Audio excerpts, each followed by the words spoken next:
請兩位就座。早晨啊，各位新年快樂啊！歡迎你哋今日嚟到消費者委員會呢度參加我哋選擇月刊第568期嘅新聞發佈會。今日為大家主持發佈會嘅呢，有消委會嘅宣傳及社區關係小組副主席陳建年先生，同埋隔離總幹事黃鳳嫻女士。Thank you for joining us today for the press conference for Choice issue number 568. Hosting today's press conference are Mr. Kenneth Chan, Vice Chairman of the Publicity and Community Relations Committee of the Consumer Council, and also Ms. Gilly Wong, Chief Executive of the Consumer Council. 今日嘅發佈會首先用廣東話進行，然後係一段英文嘅摘要，跟住就到提問嘅環節。Today's press conference will first be conducted in Cantonese, followed by an English synopsis, and then Q&A session. 咁唔阻大家啦，我而家將時間交俾 Kenneth， 唔該 Kenneth。OK， 就嚟講。早晨，各位傳媒朋友，大家好。好多謝各位傳媒朋友今日嚟到消委會，就有關今日出版嘅第568期選擇月刊嘅記者招待會。我係消委會嘅宣傳及社區關係小組副主席陳建年。今日係新春嘅大年初六，我首先喺度恭祝大家龍年行大運，龍馬精神，萬事勝意，大吉大利，家庭幸福。我哋今日嘅第一份報告咧，係同大家都好息息相關嘅。咁呢個就係即食麵嘅。咁喺我未開始之前呢，首先請大家睇一睇一個短片啦，唔該。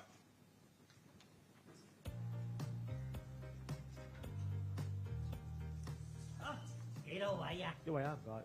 繁忙時間啊，搭一搭台好喎。要個餐蛋麵，調味料零上，俾一碗大滾水我添啊！好，等等啊！哎呀，撞鬼啦！咩都話零上喎，咁我咪要食多好多大餅。我啲契仔契女啊，成日都係咁教我㗎。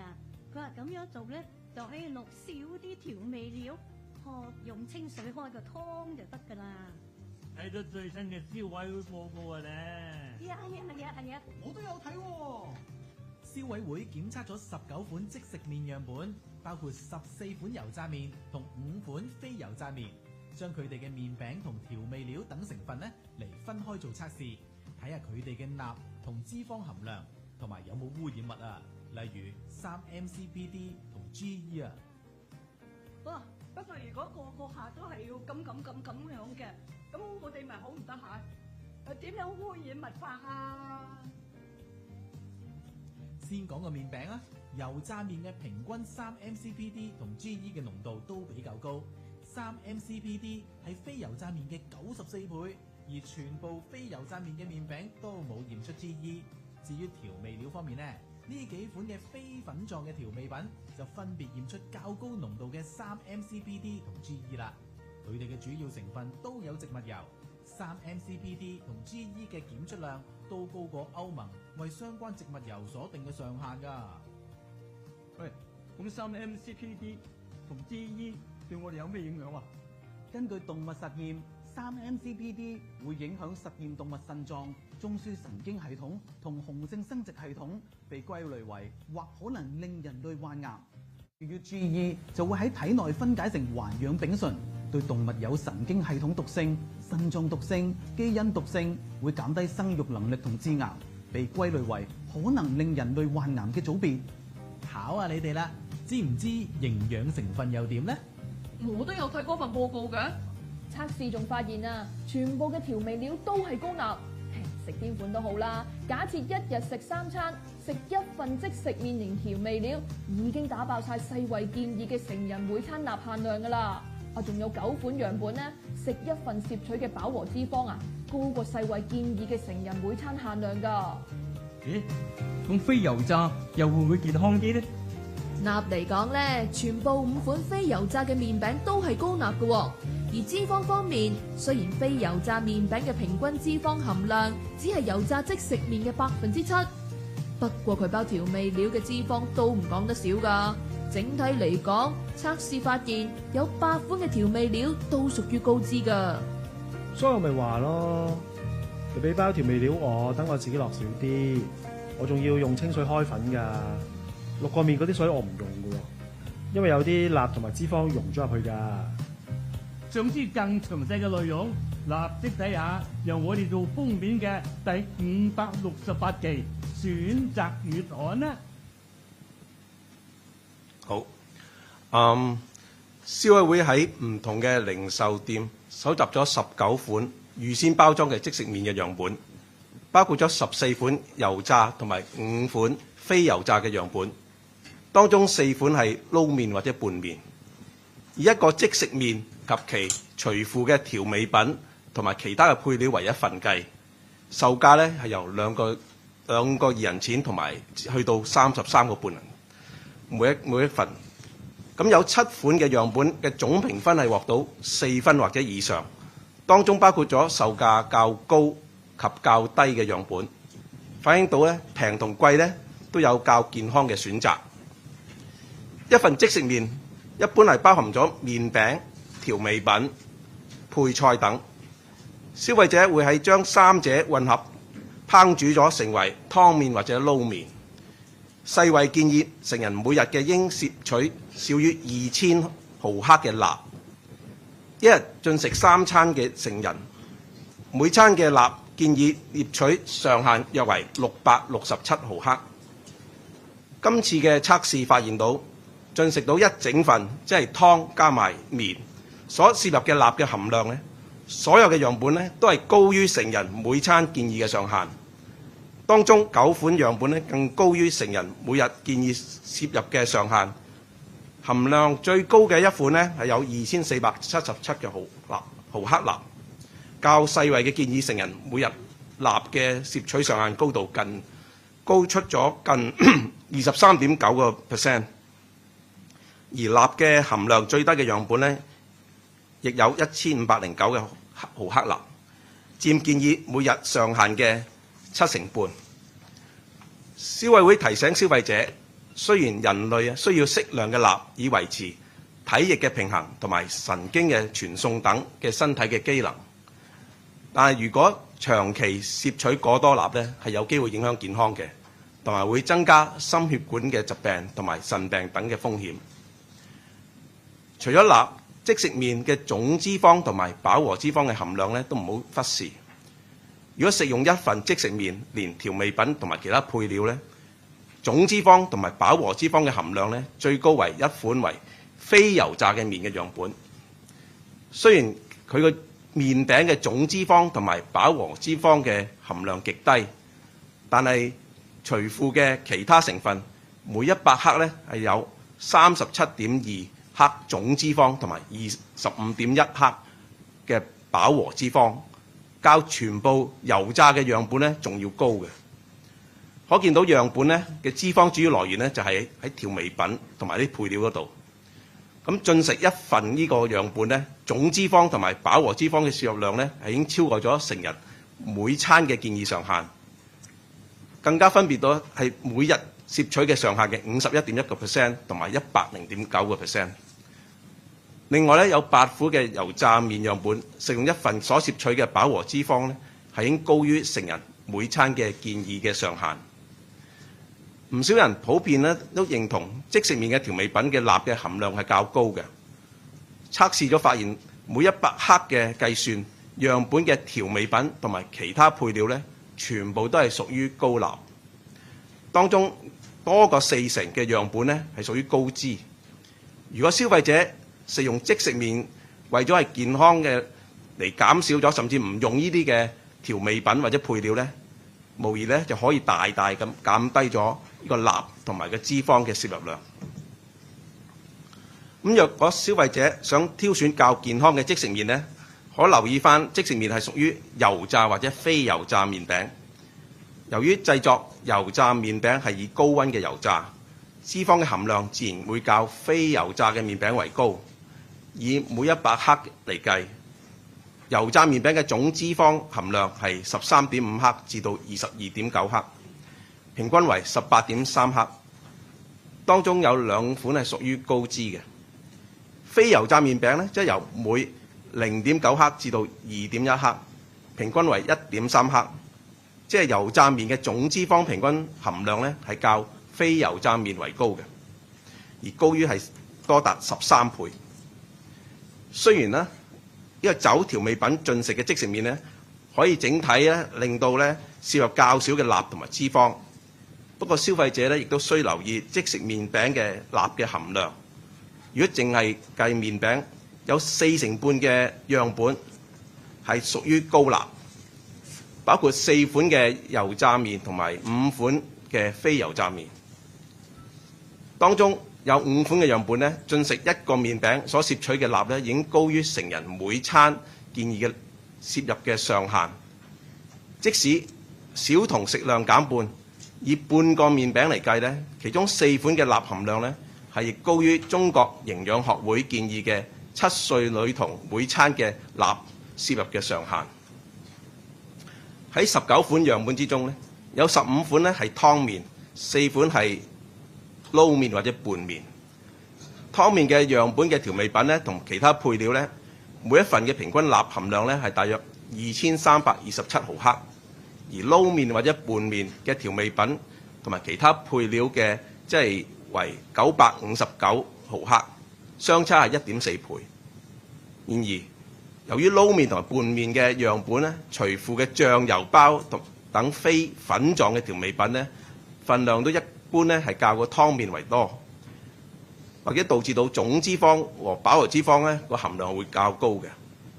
樣本中嘅撈麵咧同埋拌麵嘅調味品咧及其他配料每份嘅平均咧含有9.9克嘅總脂肪，較湯麵嘅樣本2.7克為多。喺製作油炸即食麵嘅麵餅同埋調味品嘅過程咧，普遍都涉及高溫加熱同埋使用精煉嘅油脂，有機會咧係產生生氯丙二醇脂肪酸酯 3-MCPDE。喺體內會釋放出或者可能令到人類患癌嘅3氯12丙二醇 3-MCPD。國際癌症研究機構 IARC 咧就把呢個 3-MCPD 列為或可能令人類患癌。另一種同樣嘅精煉油脂喺加工過程咧會產生嘅污染物咧為縮水甘油酯芳酸酯。GE 會喺人體消化嘅過程中咧分解嘅，釋放對實驗嘅動物咧具基因嘅毒性同埋致癌性嘅環氧丙醇。咁 IARC 咧係將佢咧係列為第2A 組嘅物質，即可能令人患癌。但係現時咧，本港同埋歐盟咧都未有為即食麵同埋嘅調味品咧嘅3-MCPD 同埋環氧丙醇係檢出量定下一個上限嘅。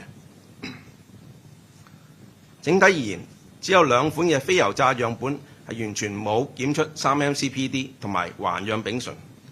雖然每份嘅樣本咧因食用份量較少，所以進食每份嘅污染物攝入量唔會太多，但有個別樣本嘅調味品咧係驗出個量係甚高嘅。3-MCPD 嘅驗出量最高嘅係2款樣本係非粉狀嘅調味品，以及環氧丙醇驗出量最高嘅3款樣本嘅非粉狀調味品咧，都含有棕櫚油。咁3-MCPD 嘅同埋環氧丙醇驗出量都係高於歐盟嘅棕櫚油同埋植物油嘅定嘅相關嘅上限。消委會咧係促請業界咧嚴控即食麵嘅原材料嘅質素同埋生產過程，減低3-MCPD 同埋其脂肪、酸酯同埋 GE 嘅含量，改善產品嘅安全，保障消費者嘅健康。雖然目前冇科學研究指食用即食麵能夠增加人類致癌嘅機會，但係測試顯示咧，即食麵咧普遍嚟講係高鈉同埋高脂，消費者進食時咧就唔好用全部嘅調味品啦，並盡量避免飲湯。食用撈麵嗰時咧，最好咧就唔好添加全部嘅調味品。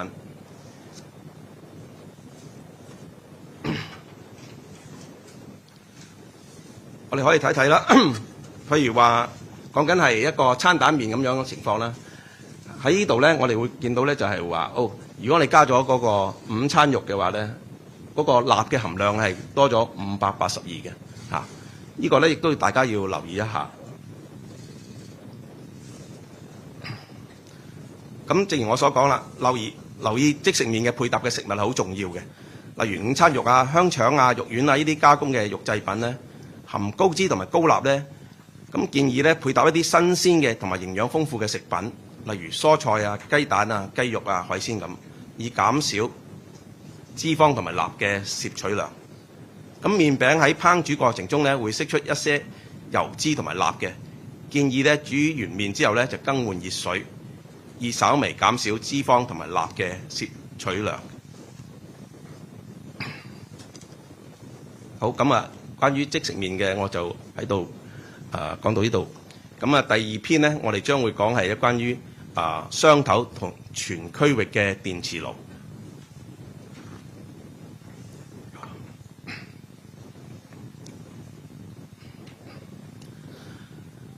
無論食得健康或者喜歡廚藝嘅呢，一個火力充足、加熱度速度快，又能平均咁輸出熱力嘅煮食爐呢，係下廚嘅好重要嘅工具嚟。近年嚟呢，唔少人呢選用電磁爐，貪佢容易清潔，同埋唔會令廚房室溫太熱。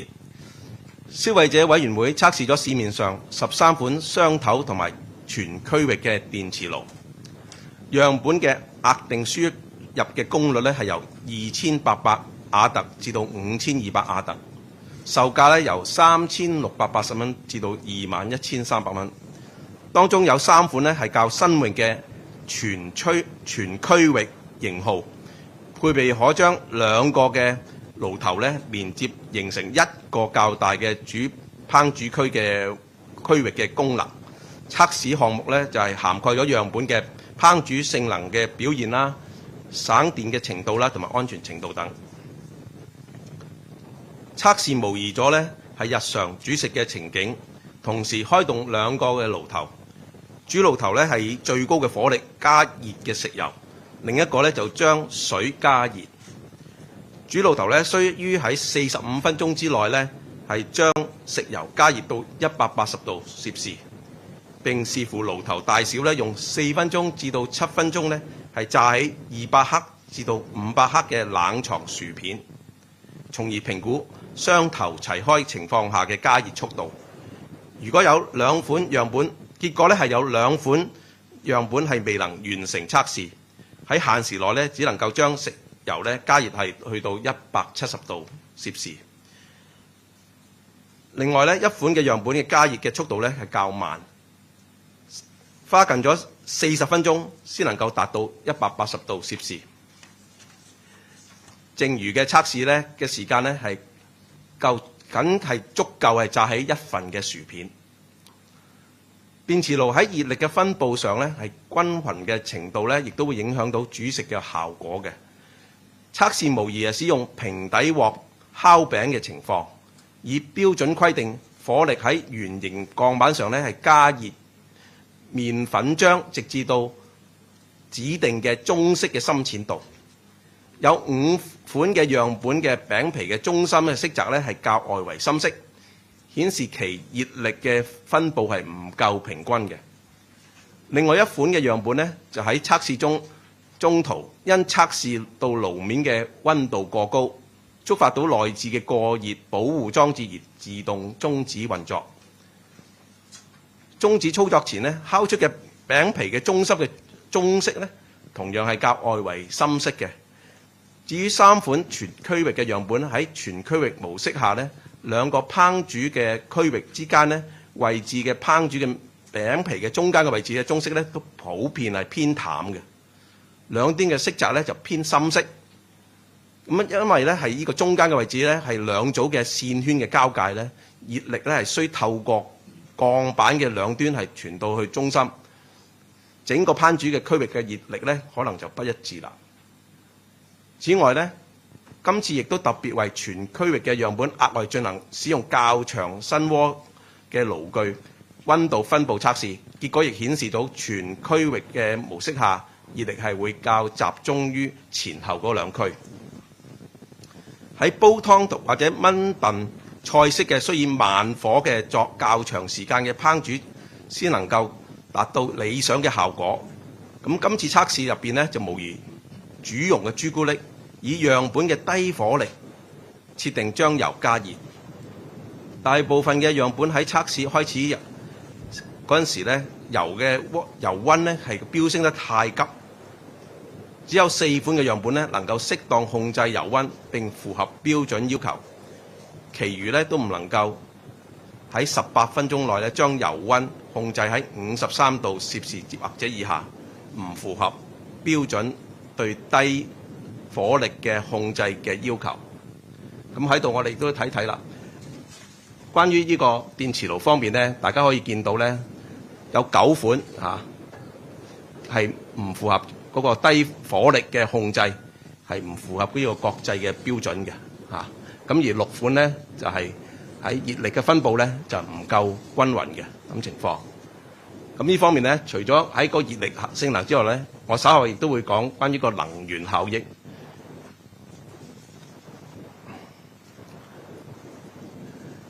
咁呢個電磁爐嘅烹煮表現力固然好重要啦，消費者選購嗰時咧，亦都會關注佢嗰個省電嗰個程度嘅。咁測試中咧發現到個樣本之間嘅待機嘅能耗咧係相差係幾大嘅。按機電署嘅強制性能源效益標籤計劃嘅要求咧，雙頭電磁爐嘅待機能耗若果超過2瓦特咧，只能夠係獲評分為最低嘅5級嘅能源效益級別。喺雙頭齊開測試之中咧，以最快速度完成食油加熱嘅樣本咧，所量得嘅待機能耗咧超過2瓦特。因此咧喺測試結果計算咧，能源效益嘅級別咧都係為5級嘅，唔符合其標籤嘅2級。咁以量得嘅加熱效率嘅推算，有5款嘅能源效益嘅級別咧係較其標籤標示係低1級嘅。測試結果咧，我哋已經轉交咗俾機電署去跟進。咁消費者如果煮得出色、用得安心咧，可以參考以下嘅貼士。咁電磁爐嘅額定功率咧，一般都較其他嘅電器為高嘅。咁適宜係用獨立嘅插座，切勿咧將其他大功率嘅電器咧共用同一嘅插座。咁開爐煮食之前咧，應該清楚檢視到爐面係咪有裂縫或者破損。如果發現面板出現裂痕，應該立即停止使用，並聯絡代理商維修或者更換。咁關於電磁爐就喺度，我就同大家報告咗。咁第3篇呢，就會係網上點餐平台。咁隨住點餐嘅平台越嚟越普及嘅，消委會咧接獲嘅相關嘅投訴咧，喺過去幾年咧亦都大幅增加。咁有見及此咧，消委會亦都早前分別透過6個香港人常用嘅點餐平台嘅手機應用程式，先後進行咗56次嘅實試嘅點餐同埋外送嘅服務，以審視各平台嘅服務質素。咁消委會職員咧喺去年嘅12月咧，係以消費者嘅身份喺全港嘅11個區，透過6個點餐平台，分別喺午膳同埋晚膳嘅時間，先後56次訂餐實試點選咗共177項嘅食物，包括咗套餐啦、單點啦、飲品啦。咁例如炸雞嘅套餐啦、卡邦尼意粉嘅套餐啦、剪魚湯嘅米線加涼粉、紅豆冰等，並選擇外送嘅服務。當中3個屬於綜合點餐平台，另外3個咧屬於連鎖食肆嘅自家平台。咁大家都知香港人嘅生活節奏急促，尤其係上班一族，成日用餐都係爭分奪秒，外賣食物能夠準時送達係最重要嘅。喺實試嘅6個點餐平台，當中有2個咧係以特定時間形式顯示預計送達嘅時間，另外4個咧就係以時段方式顯示。喺56個測試當中咧，有9次咧實際送餐嘅時間咧係較預計係遲嘅，當中4次係屬於同一個平台。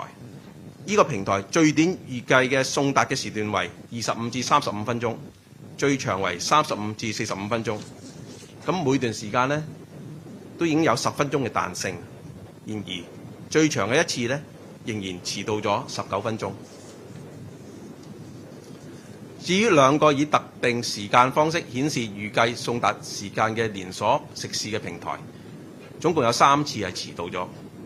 當中有一次係以預計長達59分鐘先可以送達，最終仍遲到咗9分鐘。另外有一次雖然冇遲到，但係預計時間係長達89分鐘，唔符合一般嘅消費者嘅期望。咁食物過早送達亦都可能令到人哋失咗預算嘅。例如食物送達嘅時間仍未去到用膳嘅時間，或者顧客仲未返到屋企。咁有25次嘅實試係較原先嘅預計嘅時間係提早送達嘅喎，部分更提早超過30分鐘。早到嘅次數最多嘅兩個平台分別為8次同埋6次均係以時段方式顯示預計送達嘅時間。咁即使點選咗同一個食肆嘅相同食物喺唔同嘅平台實際送達嘅時間亦都有差別。喺其中一次實試之中，實試員分別喺3個綜合平台點選咗同一個食肆嘅鍋貼同埋湯麵嘅套餐。其中一個平台嘅訂餐後23分鐘已經率先將食物送達，而最遲嘅一個平台就係用咗78分鐘，係遲到咗10分鐘嘅。咁兩者相差係達55分鐘嘅。另外喺實試時係有要求係送遞員喺到達時先致電，但係喺有18次喺食物送達嗰陣時送遞員係冇致電俾通知呢個實試員嘅。其中3次就更係直接係把呢個食物係掛喺個門外，冇撳鐘，亦都冇敲門就走咗啦。咁使用點餐嘅平台的確係買個方便嘅，因為喺141項可作比較嘅項目中有114項嘅點餐平台嘅價格係均較顧客到食肆外賣自取為高嘅。3個綜合平台有接近80%半至90%嘅食物價格係高於外賣嘅自取，其中以瑞葱鮮拖羅手卷差別係最大嘅，係達到61.5%，相差係16蚊。至於3個連鎖平台其中一個所用嘅食物價格都比外賣自取嘅為高。當中魚柳包嘅單點價格係相差80%半嘅，係今次我哋實試當中差價比較百分比最高嘅食物。另一方面即使訂購同一個食肆食物，唔同嘅點餐平台嘅餐單上嘅食物種類嘅價格同埋優惠都有分別嘅。咁實試員先後6次喺相近嘅時間，透過3個綜合嘅平台喺當區同一個食肆訂餐，並要求送去同一個地址。當中2次發現到唔同嘅平台可供點選嘅食物嘅種類係唔一樣嘅。另外一次實試員喺唔同嘅平台點選嘅相同鍋貼湯麵嘅套餐加嗰個珍珠奶茶紅油雲吞嗰陣時最高個價錢係168蚊，同最低156蚊個價格係相差咗7.7%。實試亦都比較咗連鎖食肆平台嘅直接訂餐，同埋喺用綜合平台點選同一個連鎖食肆食物時嘅價格嘅差別嘅。咁結果顯示到部分嘅綜合平台嘅訂購價格係較高嘅。例如其中一次喺綜合平台訂購嘅連鎖食肆嘅食物訂餐連埋平台嘅費用係較直接連鎖食肆嘅平台訂餐高21%。但係亦都有部分嘅綜合平台係有提供優惠，例如傳單嘅指定折扣啦、指定優惠嘅商品等啦，令到收費係較便宜嘅。因此消委會係建議點餐前應該係多比較唔同平台嘅餐價同埋優惠，精明嘅選擇。咁喺送遞員運送食物嘅過程之中有時難免會出現大大小小嘅意外。咁要減少運送時出現嘅意外，同埋保持食物嘅理想嘅狀態部分嘅餐廳或者會將湯同埋粉麵係分開盛載，以塑膠嘅容器盛載嘅醬料，喺容器外再加保鮮紙，保持食物嘅溫度同埋避免汁液嘅流出。咁有膠袋用膠袋獨立盛裝嘅飲品啦，同埋用紙皮啦或者紙嘅托盤咧分開飲品同埋膠盒等。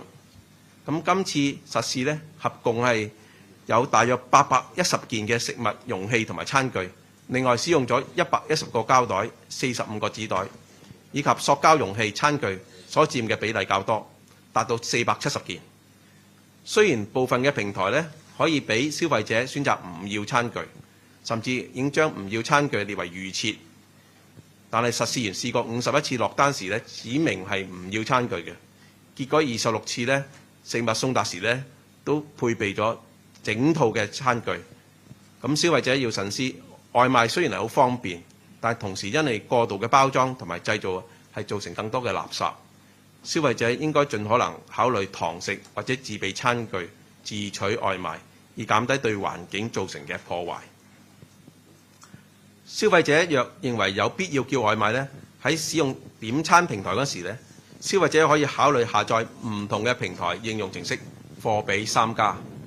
咁如果遇上食物送達時有錯漏或者狀況唔好嘅話，應該拍低嚟留個記錄，以便跟點餐嘅平台交涉嗰時呢係有所憑證。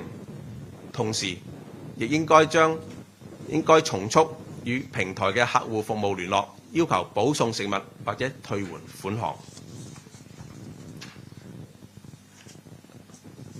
好，跟住我會同大家講講關於積分獎賞嘅優惠投訴。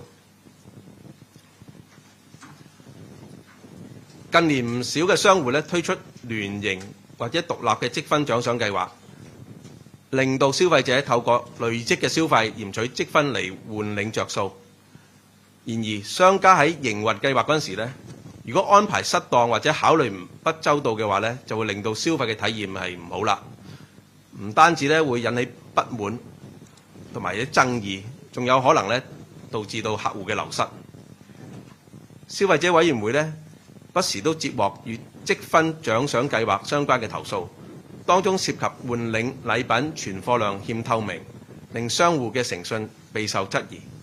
處分或者使用積分時欠缺彈性，未能公平咁對待長者等同埋弱勢社群嘅需要，優惠嘅內容前後不符，令到消費者大失所望，情況又欠理想。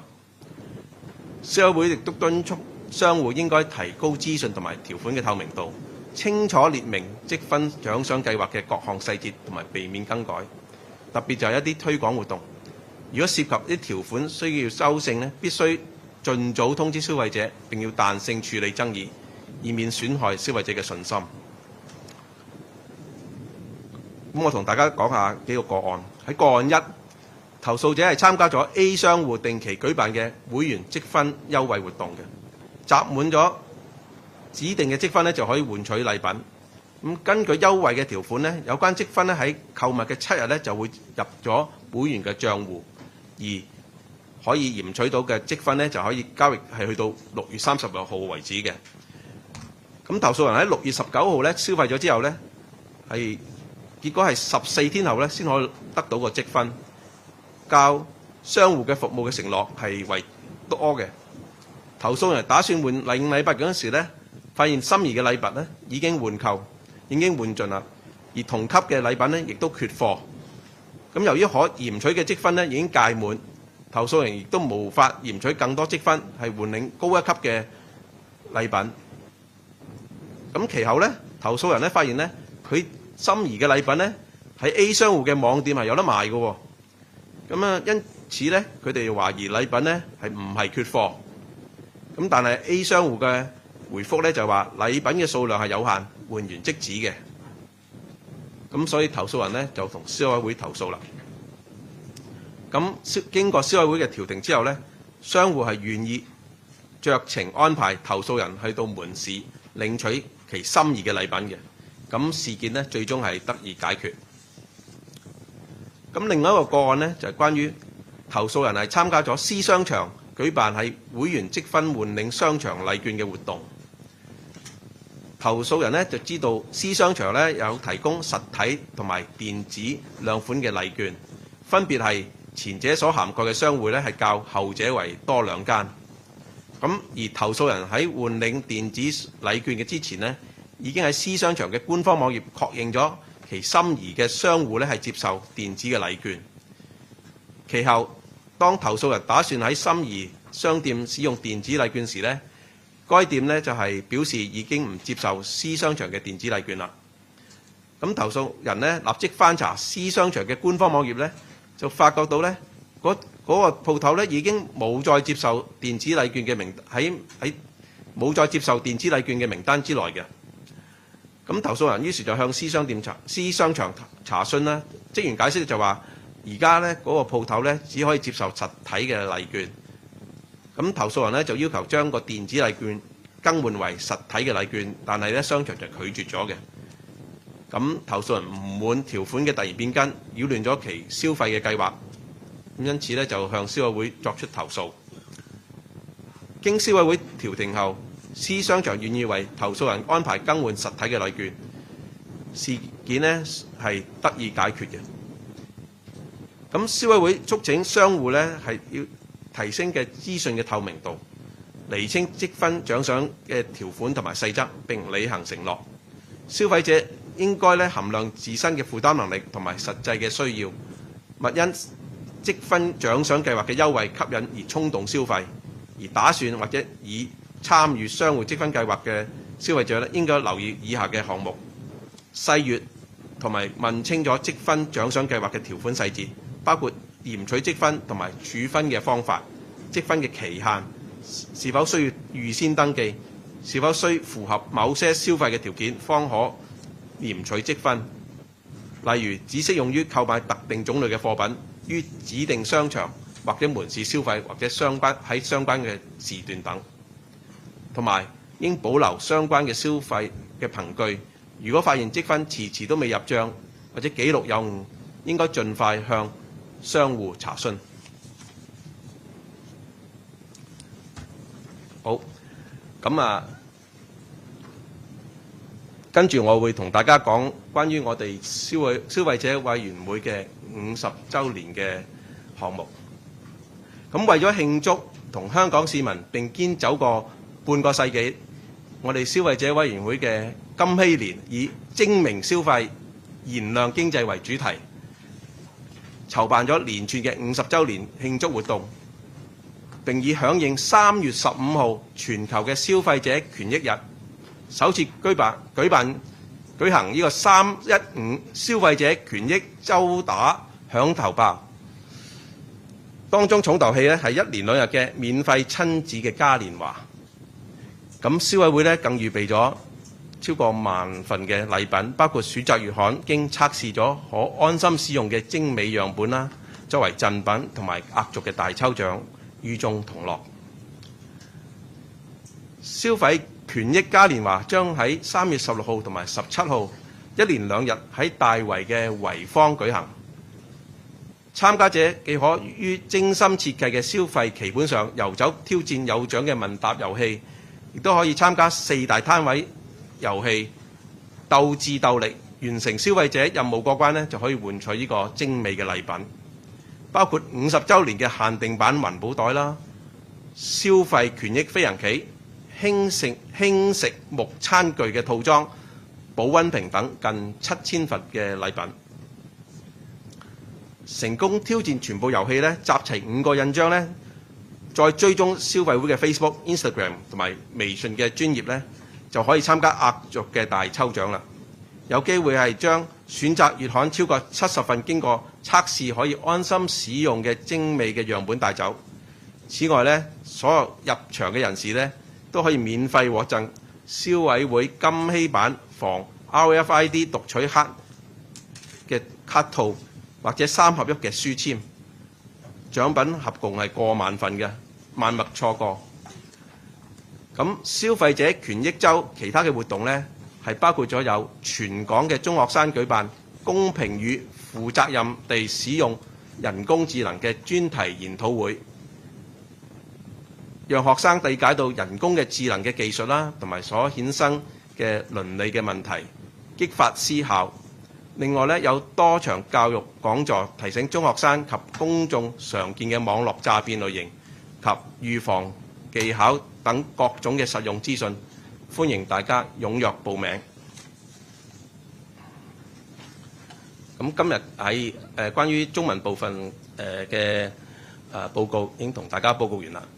咁我而家會用英文再同大家報告一次。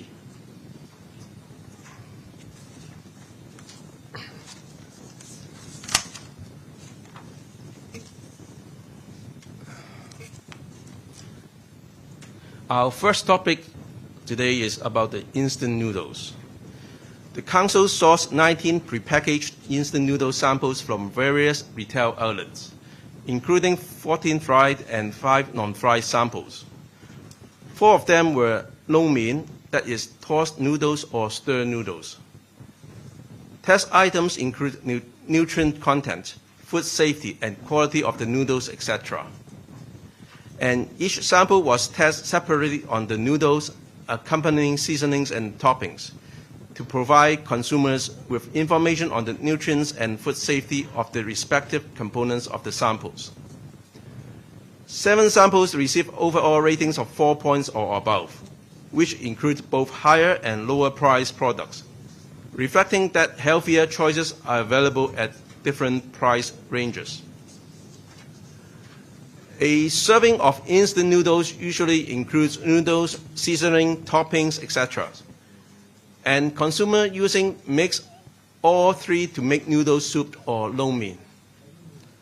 The World Health Organization, WHO, recommends that adults should consume less than 2,000 milligrams of sodium per day. Thus, the recommended limit of sodium intake per meal is about 667 milligrams for an adult who consumes 3 meals a day. For all tested samples, the sodium intake from consuming a whole serving, including noodles and soup and with sauce, exceeded the recommended adult intake limit per meal, and that for 9 of these samples was even higher than the recommended adult daily intake limits, with the highest samples almost 23.9% over the WHO recommended sodium intake limit per day for adults, whereas the samples with the lowest sodium content still account for 75% of the recommended daily limits. The Council reminds consumers that although the human body does require an appropriate amount of sodium to maintain body functions, such as fluid balance and neurotransmissions, excessive sodium intake over extended periods may adversely affect health and increase the risk of cardiovascular and renal diseases.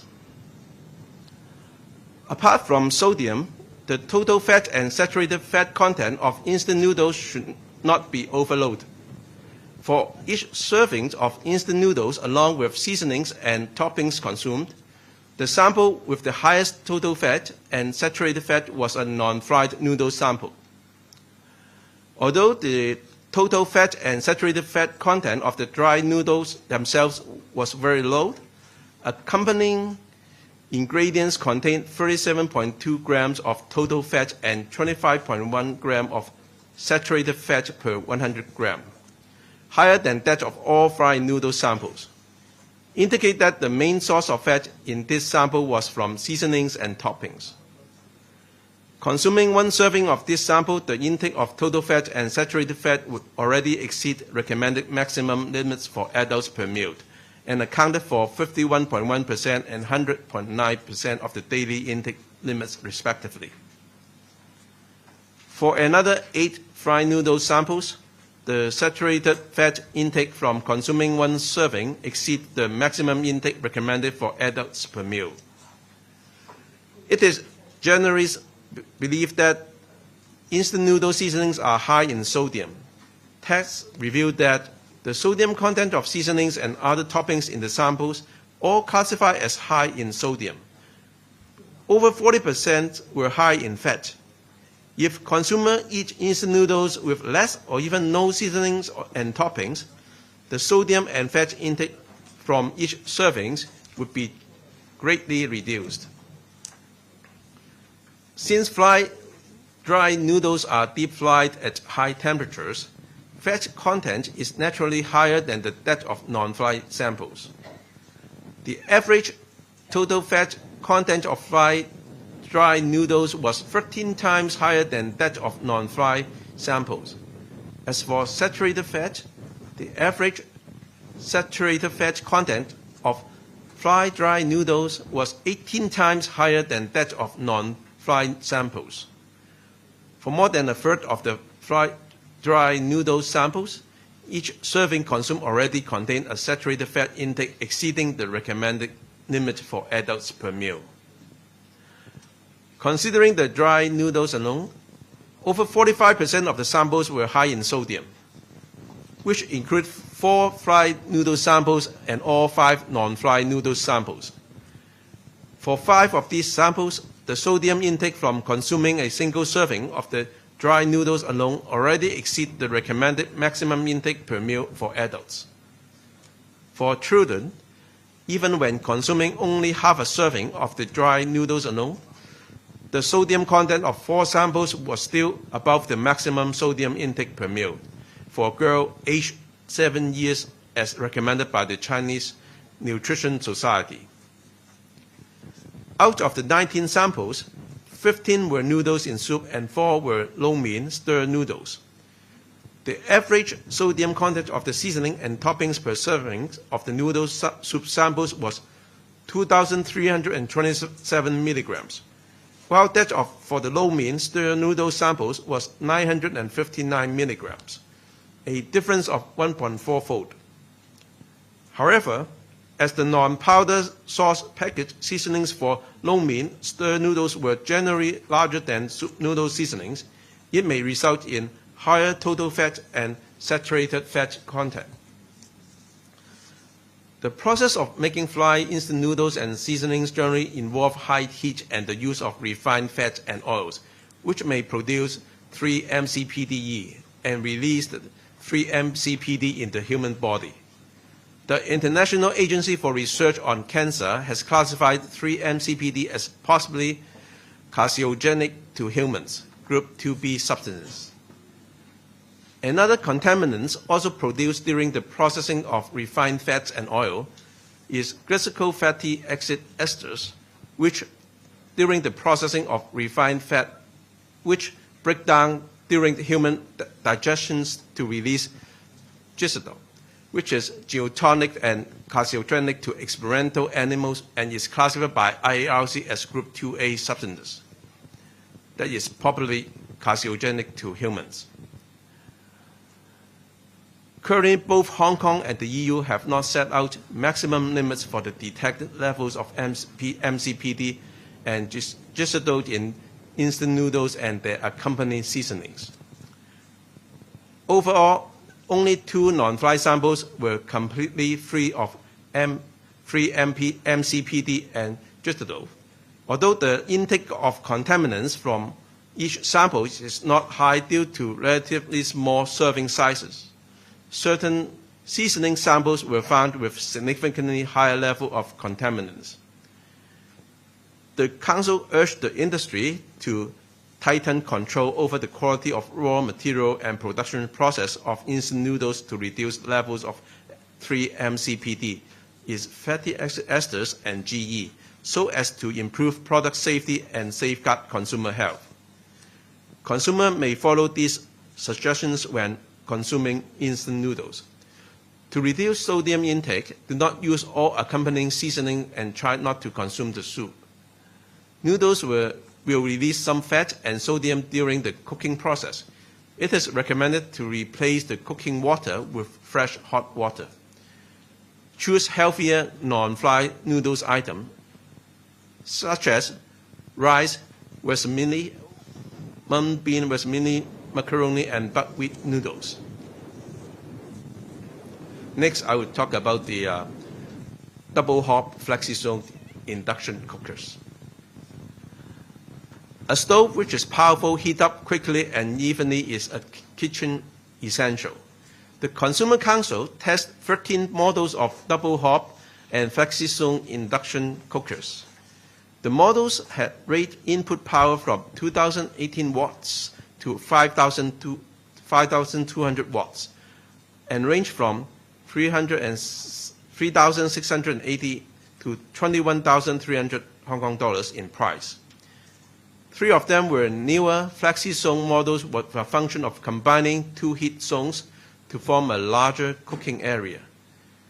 Test items include cooking performance, energy-saving performance, and safety, etc.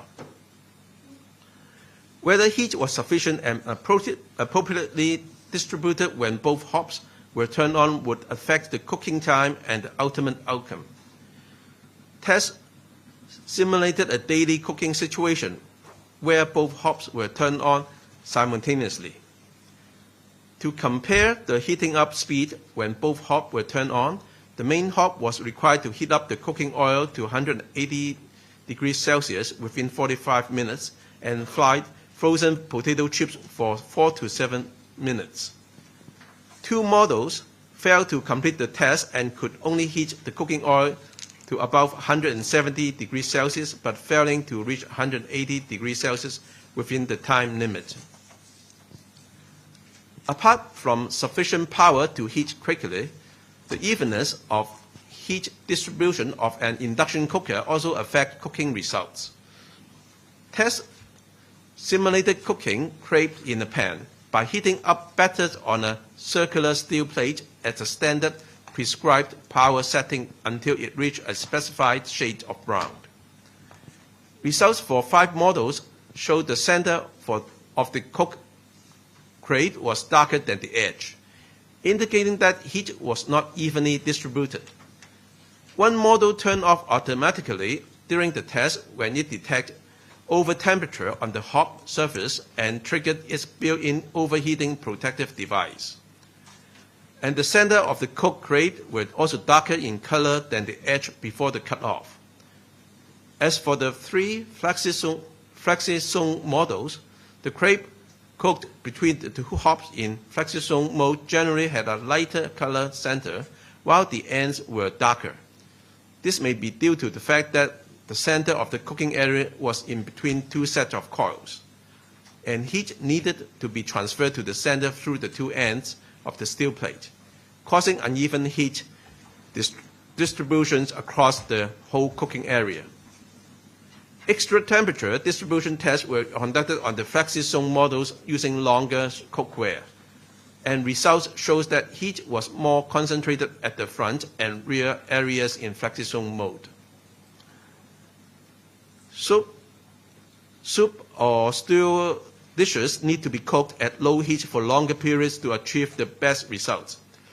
Tests simulated melted chocolate by heating oil at lower power setting, during which models were assessed against the 3 criteria of international standard for low power control. Most models heated up the oil too rapidly at the beginning, with only 4 models being able to control the oil temperature appropriately as per the standard requirements, while the rest were unable to keep the oil temperature at 53 degrees Celsius or below the first 18 minutes, thus failing to meet the standard requirement for low power control. While cooking performance of an induction cooker is important, consumers should also pay heed to the energy-saving performance. The standby power consumption vary considerably among models. According to the requirement of the EMSD mandatory energy efficiency labeling schemes, induction cookers with 2 heating units, while standby power consumptions exceeding 2 watts can only be rated at the lowest energy efficient grading of 5. In the both hop-on tests, the model with the fastest heating speed for oil was found to consume over 2 watts on standby. Thus, its energy efficient gradings based on test result would be grade 5, which did not meet its label grading of 2.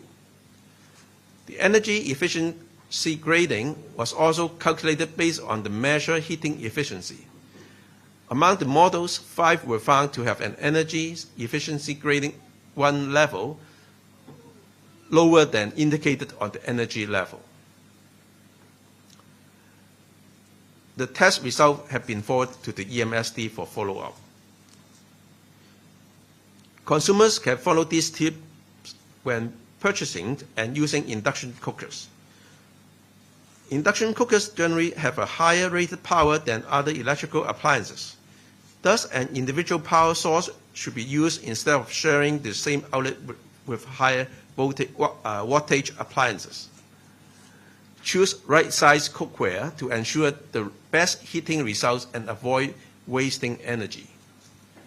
Do not switch off the power immediately after cooking. Internal fans in most models continue to run after use to help dissipate heat from the base of the cooker and cool down the control panel. Waiting for a while before switching off the power could prevent damage to internal components caused by excessive heat accumulation while helping out to prolong the product life. Next, I will talk about the food ordering platforms. As the popularity of food ordering platforms grows, related complaints received by the Consumer Council have also increased significantly over the past few years, from 101 cases in 2019 to 1,061 cases in 2023, an increase existing 9-fold. In view of this, the Council's earlier conducted trials of food orders and delivery service through the mobile apps of 6 popular food ordering platforms used by Hong Kong people to examine the quality of service provided. Council staff posing as mystery shoppers conduct 56 trial orders through 6 food ordering platforms during lunch and dinner sections in 11 districts across Hong Kong. A total of 177 food items were ordered, covering set menus, a la carte items, and beverages. 3 platforms were aggregate online food ordering platforms, while the other 3 were in-house platforms of chain eateries. Areas covered in the trial include whether the food was delivered on time, the condition of the food on delivery, details of charges, the amount of packaging and the materials used, the ease of use of the food ordering platform, and customer support services. Hong Kong people live in a fast-paced life, especially salaried people whose meals are daily races against time. So whether the food can be delivered on time is of the utmost importance. Among the 6 order platforms, 2 show estimated delivery at a given specific time, while the other 4 display time slots with a given range. Out of the 56 trials, there were 9 cases where the actual delivery was later than the estimated time. 4 of these cases belongs to the same aggregated platform, where the shortest estimated delivery time was 25 to 35 minutes and the longest was 35 to 45 minutes, with a 10 minutes buffer for each time slot. But it was still 19 minutes late in the case with the longest delay. For 2 eatery chain platforms, which show estimated delivery at a specific time, deliveries were late on 3 occasions, among which 1 order was 9 minutes late even though the delivery time was already estimated to be 59 minutes long.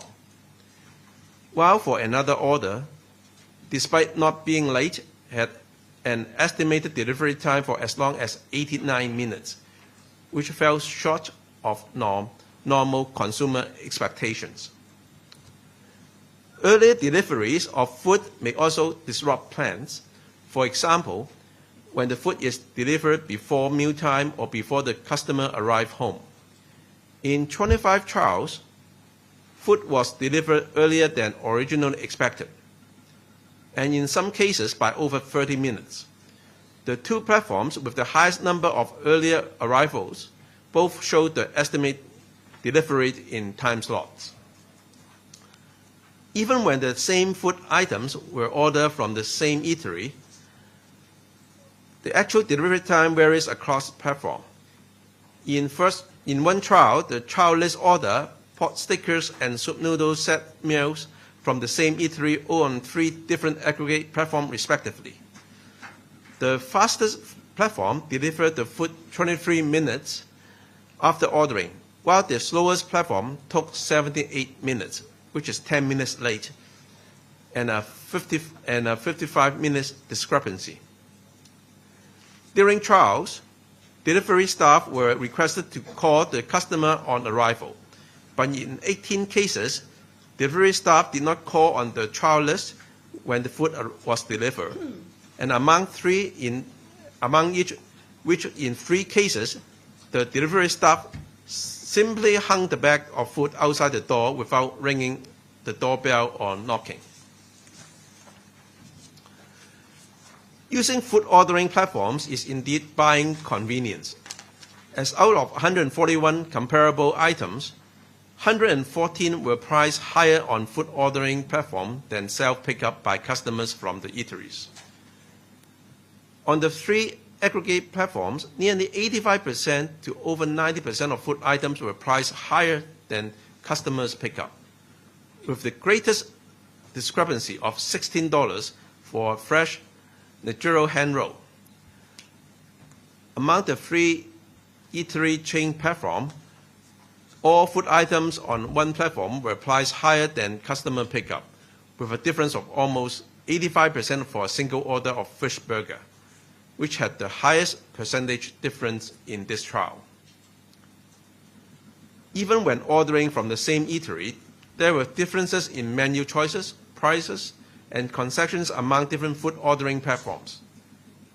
On 6 occasions, Charlie's ordered food from the same eatery in the same district through 3 different aggregate platforms at roughly the same time and request delivery to the same address, among which on 2 occasions, food items available on different platforms were not exactly the same. In one trial, when the trial list ordered the same items from different platforms, there was a 7.7% difference between the highest and the lowest price platforms. The trial also compared prices between ordering the same food directly from eatery chain platforms and from aggregate platforms. The results showed that some aggregate platforms charge higher price, such as in one case, the total cost of the meal plus platform fees was 21% higher than ordering directly from the relevant eatery chain platform. However, some aggregate platforms offer concessions such as discounts for the whole bill and designated discount items, etc., which may result in overall cheaper orders. The Council recommends consumers to compare prices of meals and concessions across platforms before ordering to make smart choice. In the trial, it was found that some food items arrived in haphazard state or even missing items. To minimize delivery mishaps and keep the food in good conditions, some eateries may put the soup and noodles in separate containers, use extra plastic containers for sauces, cling-wrapped containers to keep food warm and avoid spillage, use plastic bags to package drinks separately. In this trial, about 810 food containers and cutlery items, about 110 plastic bags, including those for cutlery, and 45 paper bags were used, with plastic containers and cutlery accounting for larger proportions. Although some platforms allow consumers to decline cutlery and even had no cutlery at the default setting, when trial lists specified no cutlery on 51 occasions, in 26 times food was delivered with full or partial set of disposable cutlery. Even though food deliveries are convenient, consumers should bear in mind that over-packaging creates extra waste. Consumers could consider dining in or bringing their own essentials for self-collected orders as much as possible to minimize the impact on our planet. Now, we'll talk about our 50 years anniversaries. Oh, before that, I will talk about the reward point schemes on the poorly arranged by the business people. Many traders have introduced joint or standalone reward points schemes in recent years to encourage repeat patronage by letting consumers to earn points and accumulate points with their spending to redeem various benefits. However, a poorly arranged or ill-thought-out scheme could give consumers a disappointing experience, leading to dissatisfaction, disputes, or even loss of customers. The Consumer Council has often received complaints concerning these reward schemes, ranging from the lack of transparency on the available stock of reward items, which put the traders' integrity in doubt, lack of flexibility in points earning, and redemption methods which failed to fairly address the needs of vulnerable consumers. Groups such as the elderly to the subsequent changes of term of a given offer that led to the consumer disappointment. This situation is far from satisfactory. The consumer urged traders to improve the transparency of information and terms, clearly outlining the details of their reward point schemes while avoiding subsequent changes. Particularly for promotional activities, any necessary alteration to the terms should be communicated to consumers early on, and related disputes should be handled flexibly to maintain consumer confidence. In case 1, the complainant participates in Trader A's regular reward points promotion. 1 point is earned for every $500 spent, which can be used to redeem reward items on reaching specified point levels. According to the promotional terms, the correspondent points would be credited to the members' account within 7 days following a purchase, with June the 30th as the last eligible transaction date for earning points. After spending on June the 19th, the complainant did not receive the correspondent points until 14 days later, longer than the trader's timeline as pledged. When seeking to redeem the rewards, he found that his preferred item, along with all other items of the same points tier, were out of stock. However, he was unable to accumulate more points to redeem a higher tier reward, as the points earning period had ended. The complainant later saw on Trader A's online store that his preferred reward item was up for sale, and doubted the previous claim that it had run out of stock. He expressed dissatisfaction to Trader A repeatedly, but received a consistent response from them that reward items are limited in stock and available on a first-come, first-served basis. He then filed a complaint with the council. After the council conciliation, Trader A agreed to exercise discretion and arrange for the complainant to collect his chosen reward item at the store, and the case was thus resolved. Another case, the complainant participated in Shopping Mall C's event to redeem an electronic mall voucher with membership points. She was aware that Shopping Mall C offered both physical and electronic vouchers, the only difference between the two being that the former was eligible for use at 2 additional merchants.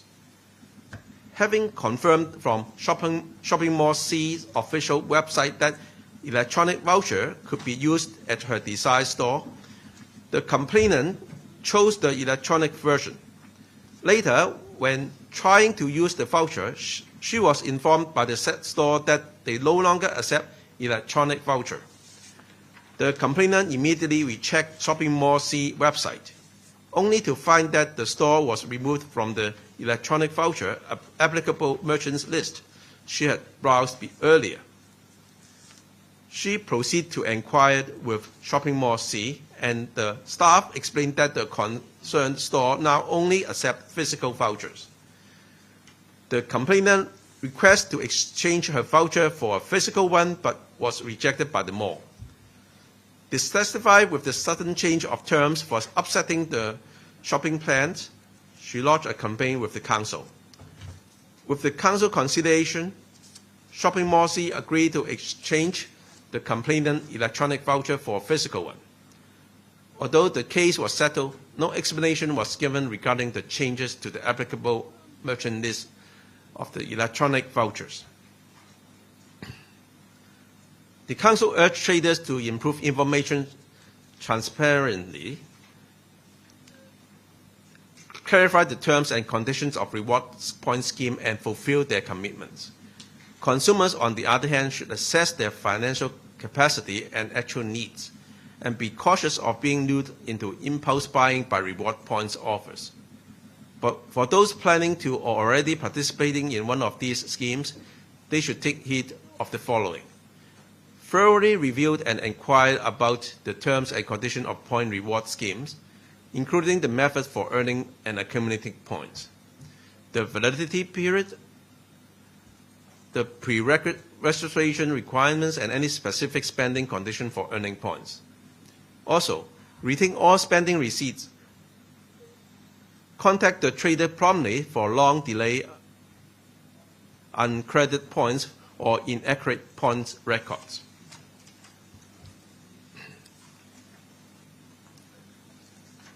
Okay. Next will be our Golden Jubilee. The Consumer Council has been working hand in hand with the citizens of Hong Kong for half a century. To celebrate this milestone, the Council will be organizing a series of Golden Jubilee events based on the theme, Smart Consumption, Fueling the Economy. The festivities will kick off with the 315 Consumer Rights Weeks, held for the first time to echo the World Consumer Rights Day on March the 15th. The highlight of the week is a two-day family-friendly carnival, featuring a variety of free and interesting booth games designed to educate on the 8 consumer rights while having fun. Over 1,000 gifts, including choice magazines test samples in satisfactory conditions, will be offered as giveaways and grand draw prizes. The 2 days Consumer Rights Carnival will take place at the shopping mall The Wai in Tai Wai from March the 16th to 17th.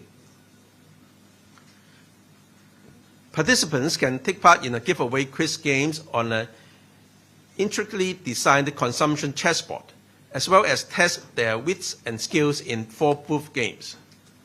After completing consumer tasks, participants can redeem from an array of almost 7,000 gift items, including 50 anniversary limited edition eco-friendly bags, consumer rights flying chess sets, wooden tableware sets, and thermal flasks.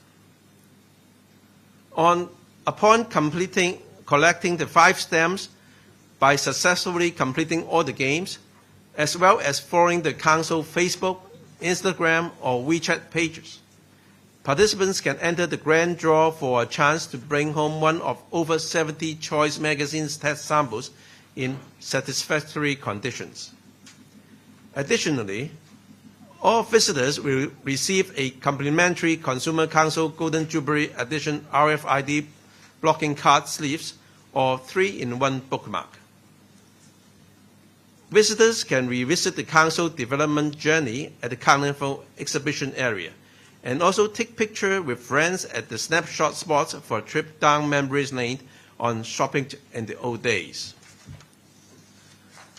The Consumer Rights Weeks will feature additional activities that address timely topics, such as the impact of artificial intelligence, AI, on consumption trends. This includes a thematic seminar on fair and responsible use of AI for secondary school students across Hong Kong, aiming at improving understanding of AI technology and provoking thoughts on AI ethical challenges. Furthermore, a number of educational talks will be held to inform about common types of online scams and preventive measures, among other useful information. Secondary school students and members of the public are welcome to sign up and participate in these educational talks. And that's end our presentation today. Thank you. 唔該晒 Kenneth。咁跟住落嚟咧，就到我哋提問嘅環節嘅。咁我哋跟翻頭先啊 Kenneth 佢報告嘅次序，我哋開始逐個咁去講啊。首先我哋講咗即食麵先，係有線電視係。示威，你好啊，有線嘅，想問翻呢，即係頭先睇翻個報告入面啦，就有一啲即係鈉含量方面啦，見到油炸麵，即係平時講就話非油炸麵比較健康啲啦，但係見到就係可能油炸麵佢最低嘅鈉係16.5毫克啦，但係非油炸就係已經最細已經係723毫克啦。想問下個當中嘅原因係點解咁大分別啦？同埋即係如果市民想健康啲去揀嘅話，可以點樣做咧？唔該。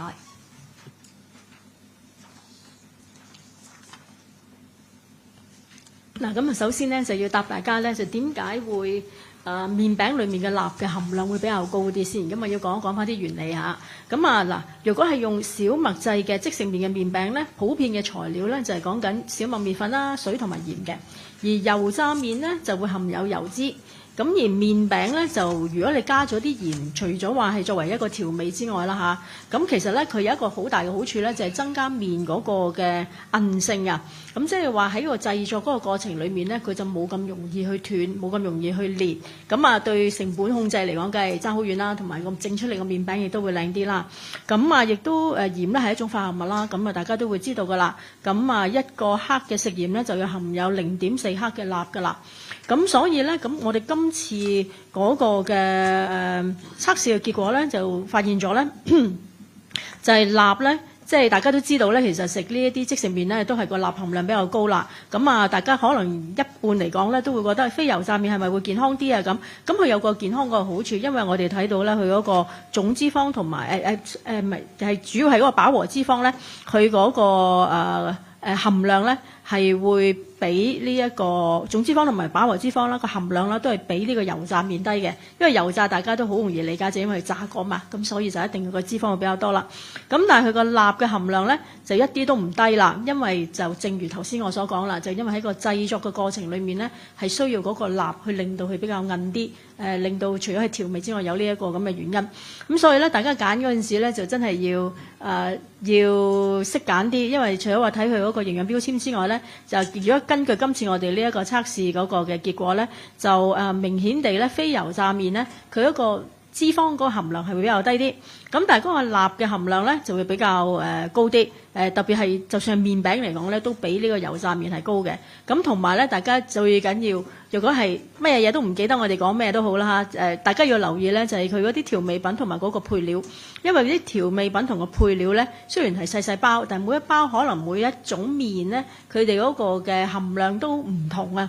咁但係我哋測試完出嚟咧都會睇到咧就係不論油炸啦同埋非油炸啦嚇，佢哋嗰個嘅脂肪啦同埋鈉嘅含量咧都一啲都唔低嚇，咁同埋亦都有啲有個別嘅樣本咧，亦都有啲污染物啦嚇，個3-MCPD 同埋呢一個縮水甘油脂嘅呢一個 GE。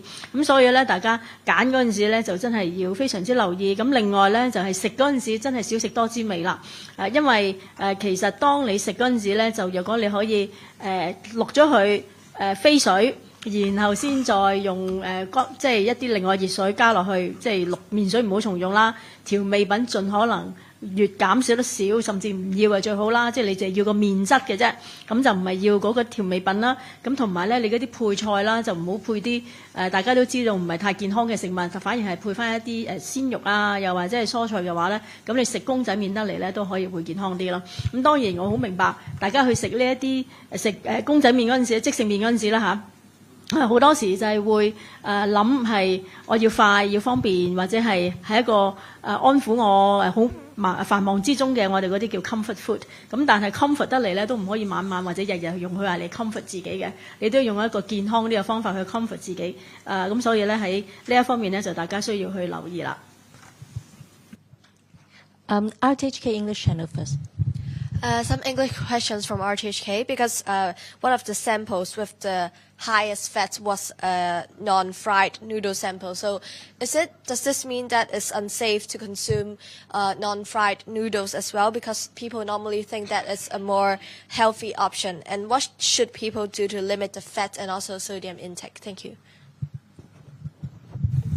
I won't say, it is completely unsafe to consume the unfried noodles. It all depends on your consumption frequency and also the volume, that you intake. But from the findings, this time, what we found is the non-fried noodles, their sodium level actually is not low, mainly because of the production process and the demand for sodium to make it to make the noodles tougher and less easily, to be broken during the production process. So the sodium level, couldn't be undermined. But the fat level of, no matter it's total fat or saturated fat, obviously because this is unfried, so the fat level is much lower. So when consumers select noodles, you have to be mindful about if you're talking about a fat level, the unfried one obviously is more healthy than the fried ones. But on the other hand, don't underestimate the sodium consumption, the level it contains. So the best that we can advise consumers is while you want to consume the instant noodles, it is very important that it's better for you when you cook it. Get rid of the water, the boiling water first, and then we use the clean boiling water so that some fat or maybe some sodium can be dissolved in the hot water when you cook it. And secondly is really control yourself about the use of seasoning and toppings because this time the seasoning and the toppings was found to have very high in sodium and also for some of them also in total fat and also saturated fats. So when you eat, just control yourself in the volume, the frequency, and also when you cook it, get rid of the cooking water, use it with clean water, and reduce or even avoid the consumption of the seasoning. You just want the texture of the noodles, and then mix it with fresh vegetables and also fresh meats that will make yourself healthier. 商業電台。你好啊，商台。首先想問下咧，有冇建議話，每一包麵佢跟嗰個調味料，其實係可以建議佢可以減少幾多啦？有冇話嗰個比例係如果佢鈉含量係幾多嘅話，咁就要減翻一半啊，或者1/3咁樣啦。咁同埋第二就係有好多消費者咧都係出街食即食麵咧，其實往往都唔知道佢哋點樣煮，或者佢係用邊款麵噶嘛。咁有啲乜嘢建議係可以俾翻消費者可以有個健康啲嘅選擇咧？唔該。嗱，冇一個既定嘅程式去話俾你聽減幾多就會變得健康，因為其實每一個即食麵咧，佢哋嗰個製成裡面嗰個嘅唔同嘅成分啦嚇，不論鈉啊或者脂肪咧，都係會有唔同嘅。咁所以咧，如果係一個精明嘅消費者咧，可能就要識得計下算術先，就係譬如話一個成年人，我每日你要揾翻，譬如話我嘅體重大致上同埋我嘅年紀，大致上我可以攝入幾多鈉每一日同埋每一餐。嘅計算，跟住然後當你去揀選唔同嘅產品嗰陣時，唔同嘅即食麵嗰陣時咧，就要睇翻佢哋嗰個成分表裡面嗰個鈉同埋脂肪嘅含量，然後計算翻究竟如果我食嘅話，究竟會唔會已經係超過咗我每日上限啦，定係點樣樣？因為其實亦都會視乎你嗰個嘅生活習慣同埋飲食習慣。如果你平時已經係好清淡嘅，冇乜所謂嘅，咁你食一餐可以話係超過咗你嗰個鈉含量嘅話咧，相對嚟講對你嘅健康風險冇咁高啦。咁但係如果你係中意食濃味嘅嘢，同埋餐餐都高鈉高脂嘅話咧，咁啊自然好明顯咧。如果當你食到嗰陣時咧，我哋就會建議你真係控制下自己，盡可能就真係唔好落嗰啲嘅調味料啦。但係如果你係習慣咗嘅話，有好多人好難忍到手噶嘛。咁所以呢一方面咧，就真係去翻一個好基本嘅原則，就係自己要識得計數，同埋要識得控制自己嗰個飲食，要均衡飲食。咁第二條問題係咩話？唔好意思。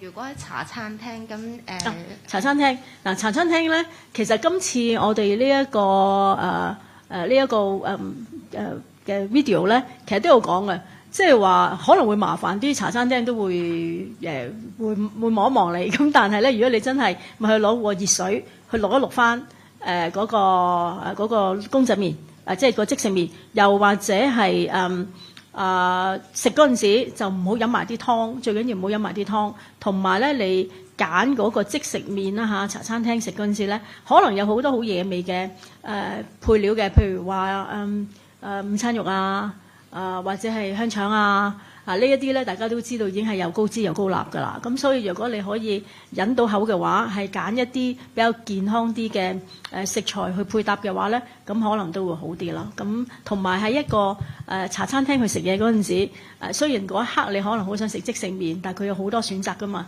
咁呢一個係咪最健康嘅選擇咧？就大家自己去衡量啦。因為真係好視乎究竟你有幾頻密食，久唔久食嘅話，咁當然冇問題啦。但係如果你餐餐每天朝頭早嘅早餐都一定係乜嘢即食麵，加埋一個好濃味嘅三文治，咁可能咧就你嗰個鈉含量咧同埋個總脂肪嘅含量咧都已經唔少㗎啦。咁所以冇一個既定嘅程式，記住就係自己真係要識得去計下數，點樣可以令到自己飲食健康啲咯。係無線電視係咪？係你好，我係 TVB 嘅，咁我想了解下啦，即係而家香港關於即係3MCPD 同埋 GE 嗰方面有冇啲規定啦，或者即係如果有嘅話，會唔會跟翻歐盟嘅上限，咁就可以收緊翻個限制咧？另外一條問題都係想講，即係剛才有提過，即係可能去出面外面食，可能好多時會落餐蛋麵咁樣。如果佢同呢啲加工食品一齊食嘅話，會唔會增加咗呢個即係患癌嘅風險啦？會唔會話增加咗咩其他嘅健康風險咧？唔該。係啊 Kenneth 答第二題啦，即係嗰個餐單麵啊，嗰個一陣可以用個 infograph 再去展示一下。嗱，咁啊講翻3MCPDE 同埋呢一個 GE， 咁究竟香港而家有冇法例去監管呢？其實咧，而家喺香港咧係目前並未為有呢一個3MCPD 同埋呢一個縮水甘油脂肪酸，即係 GE 啦嚇，去訂立呢一個濃度上限呢啲嘅標準嘅。咁所以咧，過去當我哋去測試唔同嘅產品，譬如話一啲食油啊，又或者係上次係食油或者係其他一啲嘅油類嘅產品啦嚇，咁我哋咧都係會去睇翻究竟佢哋嗰個含量，咁我都會睇到咧，其實香港都真係有需要咧，就係跟翻國際嗰個嘅步伐咧，去檢視翻呢兩個污染物嗰個嘅規管嗰個嘅做法，就係去訂立翻嗰個濃度上限呢一啲嘅標準，咁啊佢可以保障翻呢個消費者嗰個嘅權益。咁啊重複一次啦，咁啊3MCPDE 究竟有乜嘢嘅唔好處咧？因為佢咧就即係其實呢兩種污染物啦嚇，不論係縮水甘油脂同埋3MCPDE 咧，都係喺嗰個製造嘅過程裏面，因為高溫咧嚇，同埋佢嗰個原材料嗰個問題啦嚇，都係會製造咗呢一啲嘅副產品，就係一啲咁嘅污染物。3MCPD 咧就係當3MCPDE攝入咗體內嗰陣時，進入咗體內咧就會釋放3MCPD。咁而咧呢一樣嘢咧就會影響咗實驗動物嘅腎臟、中樞神經系統同埋雄性生殖嗰個嘅系統，就被歸類為咧就或可能嗱，呢個叫或可能令人類患癌，即係2B 組嘅。咁但係 GE 咧就係成為呢一個2A 組嘅，就係可能令人類患癌。咁佢會有啲乜嘢問題咧？就係會喺體內分解啦，就成為呢一個環氧丙醇，英文就係 glycidal 啦。咁亦都研究發現咧 glycidal 咧係會對動物咧有神經系統嘅毒性、腎臟毒性同埋基因嗰個毒性，就會減低嗰個生育嘅能力同埋所以咧就亦都係會致癌嘅。咁而喺動物嘅實驗嘅證實咧 glycidal 咧係因為具有呢個嗰個基因毒性啦，亦都可以誘發癌症咧，就唔可以咧就係訂立一個攝入嗰個上限，但係反而咧就係3MCPDE 咧就可以有一個。最新咧就係訂立咗一個攝入嘅上限。如果用一個60公斤成人嘅每日攝取量咧，個上限咧就係240微克嚇，大家。24公斤7歲女仔咧就每日嘅攝入上限咧就係76微克。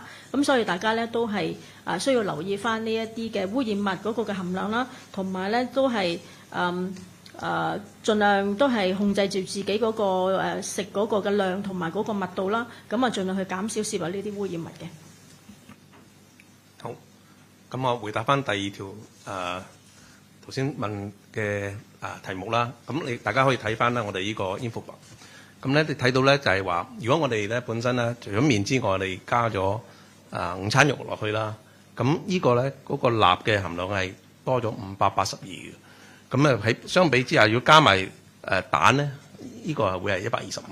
咁蛋同午餐肉嗰個咧個鈉咧含量係相差咗成4倍咁多嘅。咁整體如果我哋係連埋啲湯都飲埋嘅話咧，我哋基本上已經係超出咗我哋每一餐所要攝取嘅鈉嘅含量。咁而喺嗰個總脂肪含量嗰方面咧，我哋見到咧就喺如果我哋加隻太陽蛋啦，咁我哋係加多8.69嘅。咁而喺午餐肉嗰邊係加多2.09嘅。咁呢方面午餐肉嚟講會比較總脂肪含量會係較低一少少。咁但係總體嚟講咧，我哋基本上咧如果我哋食一個餐蛋麵加埋火腿嘅話咧，我哋已經係超出咗我哋一個餐最高嘅攝入嘅總脂肪同埋鈉嘅含量。我哋過往咧測試啲午餐肉啊、腸仔啊，又或者係主要係就係午餐肉啊、腸仔嗰啲咧我哋都有做過一啲嘅比較嘅。咁所以我哋啲同事亦都可以隨後可以補充翻相關佢哋嗰啲鈉含量嘅平均資料或者最高最低嗰啲資料俾大家。仲有冇關於？你好啊，我想請問一下咧，過往即食麵嘅嗰啲投訴嘅數字咧。想請問一下，嗰啲市民主要投訴嘅類別係投訴啲乜嘢嘢嘅咧？唔該晒。有關於即食麵啦嗰個嘅投訴嘅數字咧，就過去嗰3年咧，即係由2021年去到2023年啦直到今年嘅1月去起計咧，就係有46宗。咁主要嘅投訴嘅內容咧，就係嗰個送貨嘅延誤，因為咧即係。有好多時啲人而家都已經網購啊，但係送嚟嗰陣時送一半唔送一半啊，咁啊有4宗係有14宗係有關於呢啲送貨延誤嘅問題啦。咁而如果講價格嘅收費嘅爭拗咧，都有8宗。咁而咧係貨物嘅質素咧都係有8宗嘅。咁裡面咧就係牽涉到啲咩咧？就譬如話當佢開始煮嗰陣時咧，就發現咧嗰啲麵裡面咧有好多黑色一粒粒嘅嘢啦，咁啊好明顯就係可能已經發咗毛啊，又或者係受到感染啦。即係話個生產嘅過程裡面係咪個包裝可能喺生產或者係運輸嘅過程裡面已經係有破損，而導致到咧嗰個產品係有污染。咁而消費者喺不知情嘅情況底下咧，當佢開嚟食嗰陣時啦即係佢煮嗰陣時咧，就發現咗呢一啲咁佢話黑，即係對個消費者嚟講當然好多人驚嘅一粒粒嘅黑色嘅不知名嘅物體啦咁啊，所以佢亦都係作出咗相關嘅投訴嘅。咁啊，亦都係有啲就係發現咧就個別嘅個案啦發現咧佢個醬汁包裡面咧就發現一啲玻璃碎粒有一粒玻璃碎粒，咁所以咧佢就好彩佢就發現到啫。如果唔係嘅話咧，食落肚嘅話咧，就好明顯就係會割損你自己嘅喉嚨啦，同埋可能到個脷啦咁。咁呢啲咧都係我哋後尾就係將嗰個個案咧去將食環署嗰個資料咧就俾咗嗰個投訴人直接可以再出一個投訴嘅。東方日報。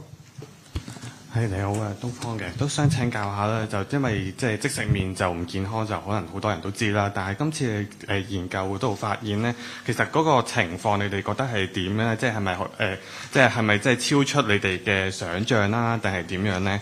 其次就係即係講緊嗰個3MCPD 啦，咁就好多見到好多都係個棕櫚油或者食油之中即係揾到即係超標嘅比較即係超標濃度較高嘅樣本啦。其實係咪市民喺揀嘅時候係咪盡量避免啲湯包係有油啊？定係點樣揀會比較好啲咧？唔該。係咪如我哋預期咧？我其實根本做所有嘅測試咧，從來冇話一個預期究竟個結局係點樣樣嘅。不過大家都會知道咧，即係從我哋嘅常識同埋我啲負責嘅同事都係喺呢一方面對食嗰方面都係一個即係都係專長啦咁所以咧就都會睇到咧嗰個鈉含量咧係真係係高嘅。咁另外油炸嘅咧嗰個麵咧同非油炸中間係有分別咧，呢個都係預期當中嘅。但係若果你話鈉含量係非油炸麵仲高過油炸麵個平均含量咧，呢一個就超出咗我哋嘅預期嘅嚇，因為大家都會起初都係諗住可能非油炸麵係咪會比較健康啲咧咁，但係因為今次嘅結果就話俾我哋聽唔係啦，個鈉含量其實真係都唔低。咁仲有咧就係若果你啲調味品同埋個配料咧，我哋成日都話嗰一包仔嘢咧，究竟佢個濃度個問題不論鈉啊、脂肪啊或者啲污染物啊呢一啲層面嗰度係個情況係點樣樣咧？咁都係俾我哋睇到咧，都不容忽視可以講話嚇，因為雖然係細細包但係個有某一啲啦嚇個濃度都唔低，咁但係亦都有啲有存在啦，亦都係合乎呢一個攝入嘅上限。但係因為亦都有啲譬如 GE 啦嚇，蘇水甘油脂咧都唔係建議攝入咁多，咁所以咧當消費者去揀嗰陣時咧，好難你攞住個包嘢去驗噶嘛，冇可能㗎。咁所以我唯有咧就係當你買咗翻嚟之後咧，大家食嗰陣時就真係要控制住自己啦，落少少有少少味道就算啦。又或者甚至如果大家可以純粹係中意個麵質，但係可以用其他嘅一啲嘅配料去撈啲麵，又或者係去令到有啲味啊，去落少少鹽啊，或者係用一啲天然嘅食物。去令到佢係有嗰個味道嘅話咧，咁其實咧都會係對大家嘅健康有幫助咯。仲有冇關於即食麵嘅問題？如果冇，我哋不如去下一個題目，好冇？下一個題目。咁我哋俾少少時間兩位整理一下啲文件先。咁我哋下一個題目咧就係關於電磁爐啦。電磁爐我哋就係講緊雙頭啦，同埋全區域嘅都有嘅。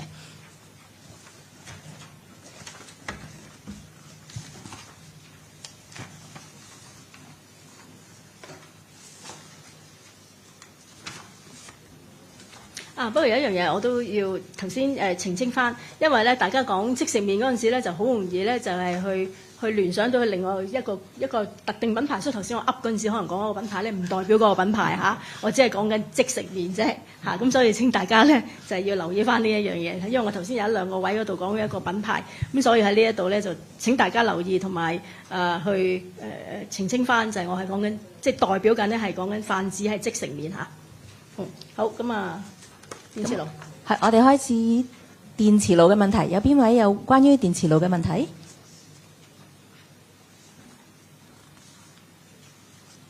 冇，大家好快手。冇，係啊，電磁爐清楚啦。咁我哋又可以去下一個題目咯。下一個題目，網上點餐平台，我哋都係俾少時間兩位整理文件先。不過我先睇睇網上點餐平台有問題㗎嗬？有冇？有嘅。咁我哋等一等兩位先，好唔好？我哋一陣就嚟。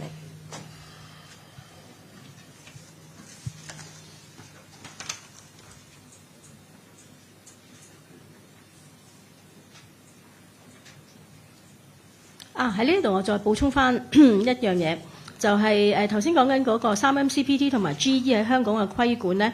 3MCPD 同埋 GE 咧，香港冇為即食麵同埋佢嘅調味品咧係定上限，但係咧3MCPD 喺有某一啲嘅調味品咧係有定嘅上限，同埋 GE 咧就有嬰兒配方嗰個嘅產品咧係定咗上限。咁呢一度咧裏面都係有啲細分要同大家去補充翻嘅。咁我哋可以翻嚟網上點餐平台嘅問題啦。頭先見到我哋先係中文嘅問題先啊嘛，香港01嘅。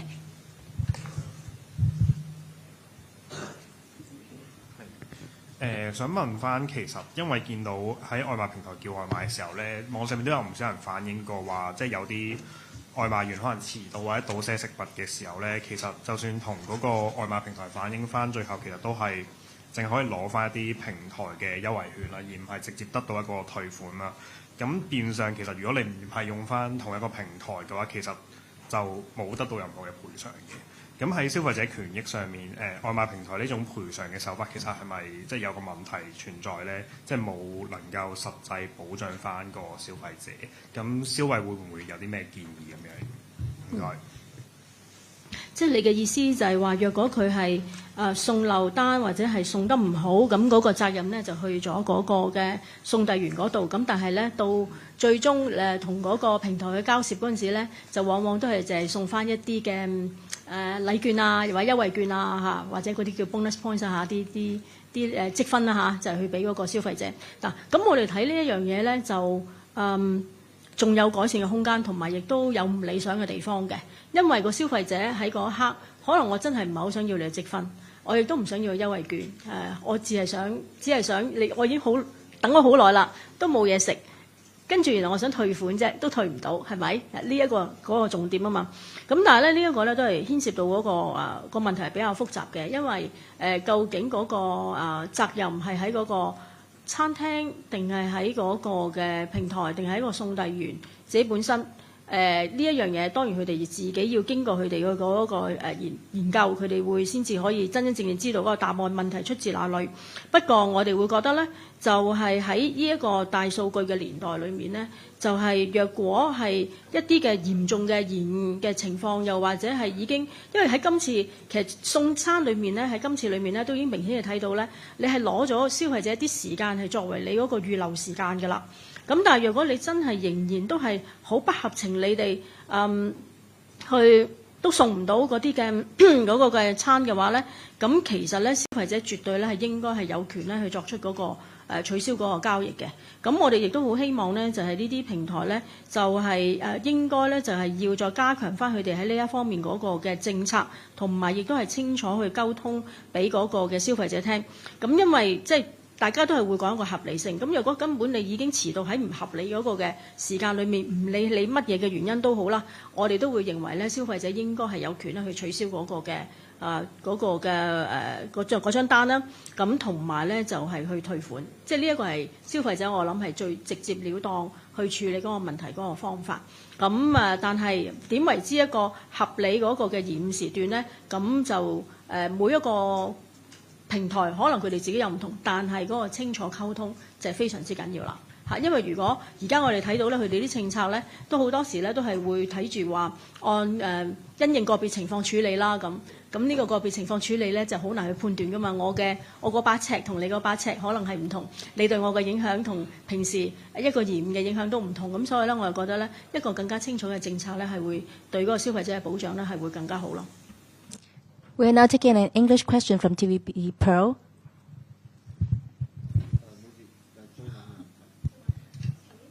唔係，我哋一陣翻轉頭先好嘛？因為頭先佢舉手先嘅。Hi, a few questions from TVB Pearl. First of all, it was mentioned that there have been an increase in complaints about food ordering platforms. What were the main complaints about?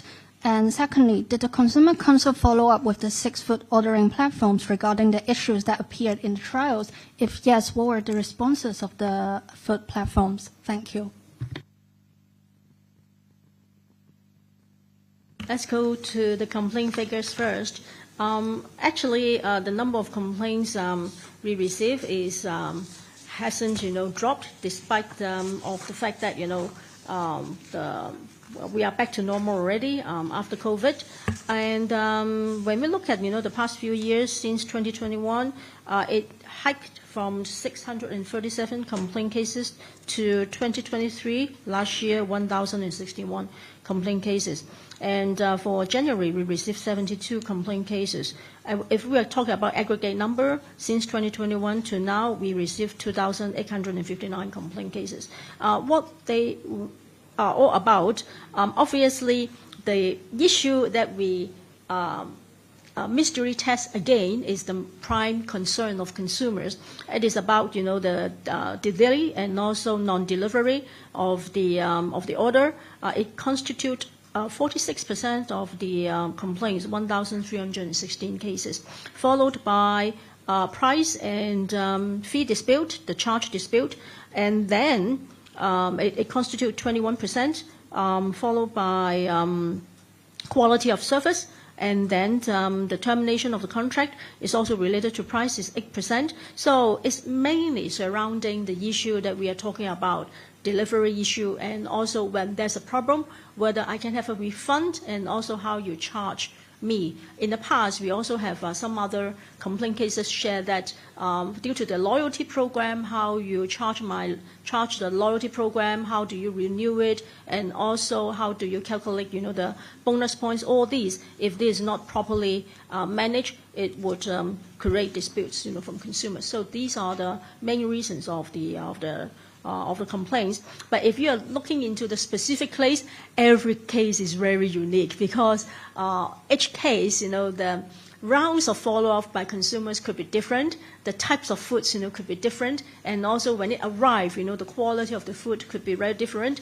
So it is very hard, to generalize it. But the experience, the test we are having, this time in our report is pretty much, reflecting the main concerns of consumers already.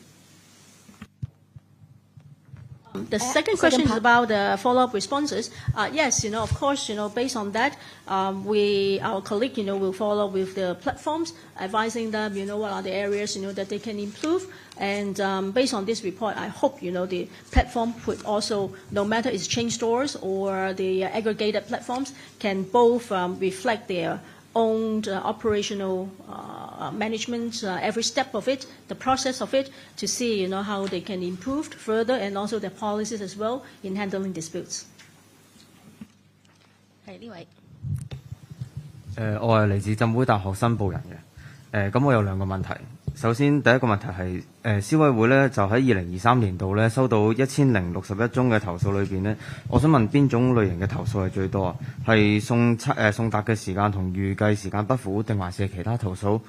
咁啊，第二個問題係見到啲外賣咧都有叫拖羅嘅，咁如果遲送達咧係咪有食安嘅風險啊？唔該。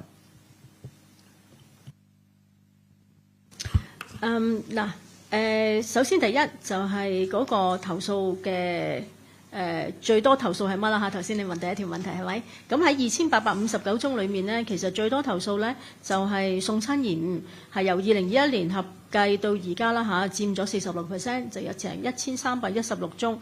咁好多時呢就係真係我訂咗之後遲都未送嚟。又或者係因為過往我哋有一個個案比較離譜啲嘅咧，就係隔咗一晚先送到嚇。佢係如果係睇翻我哋出過嘅，我哋以前有一個投訴實錄咧，真係佢話係原來係夜晚點嘅餐，點知晚餐變早餐。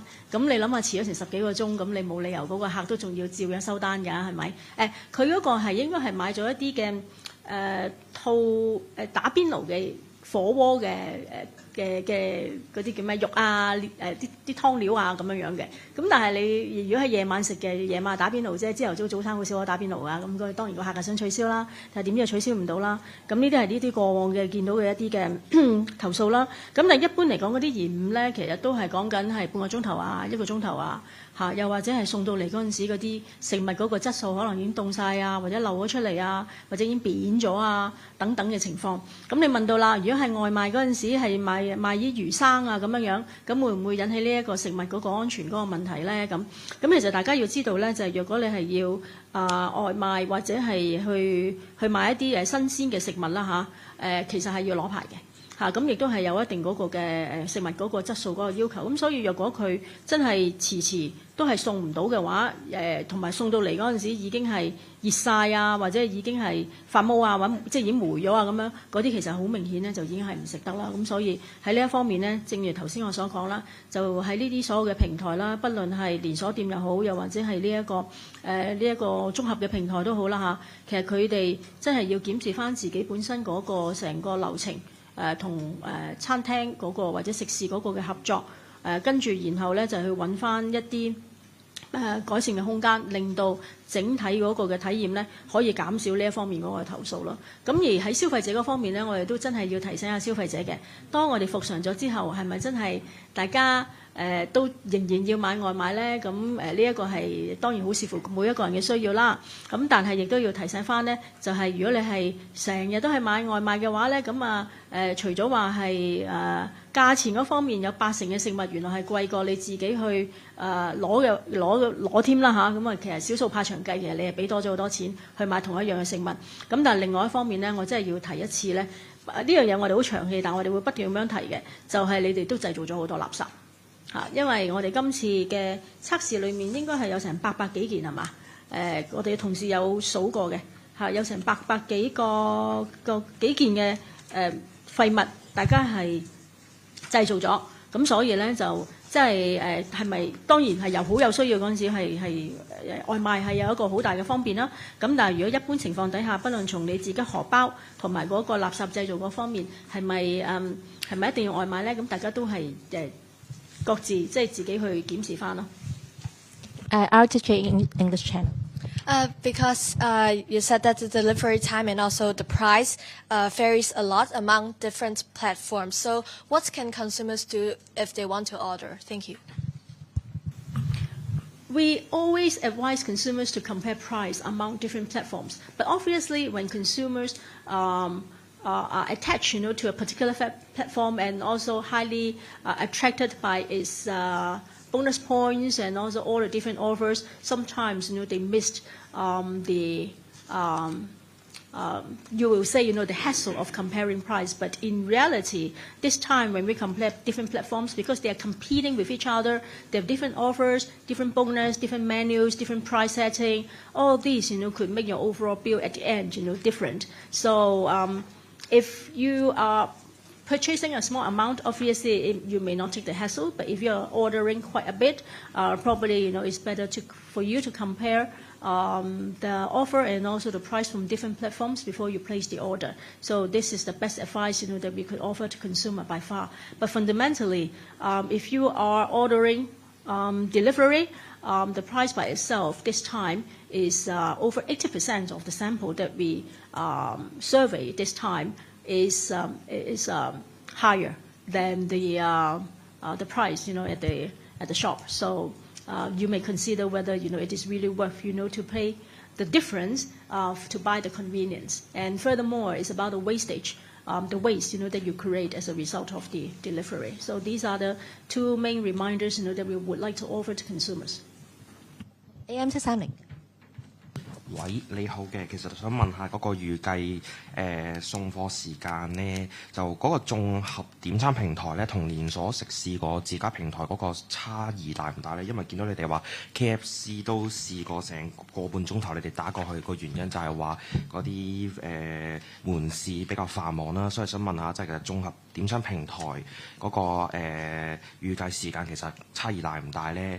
同埋實際送出嚟兩者即係兩款平台其實分別大唔大？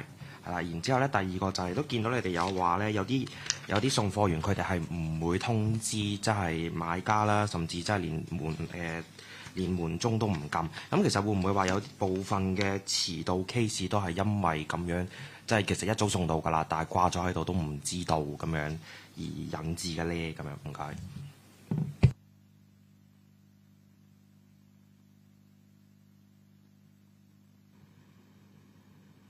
OK， 嗱，大家可以睇睇表二，睇我哋嘅 page 29。嗱，咁其實咧呢一度咧就係好仔細咁樣咧，就係去話俾大家聽，佢哋嗰個嘅早到或者遲到嗰個嘅時間。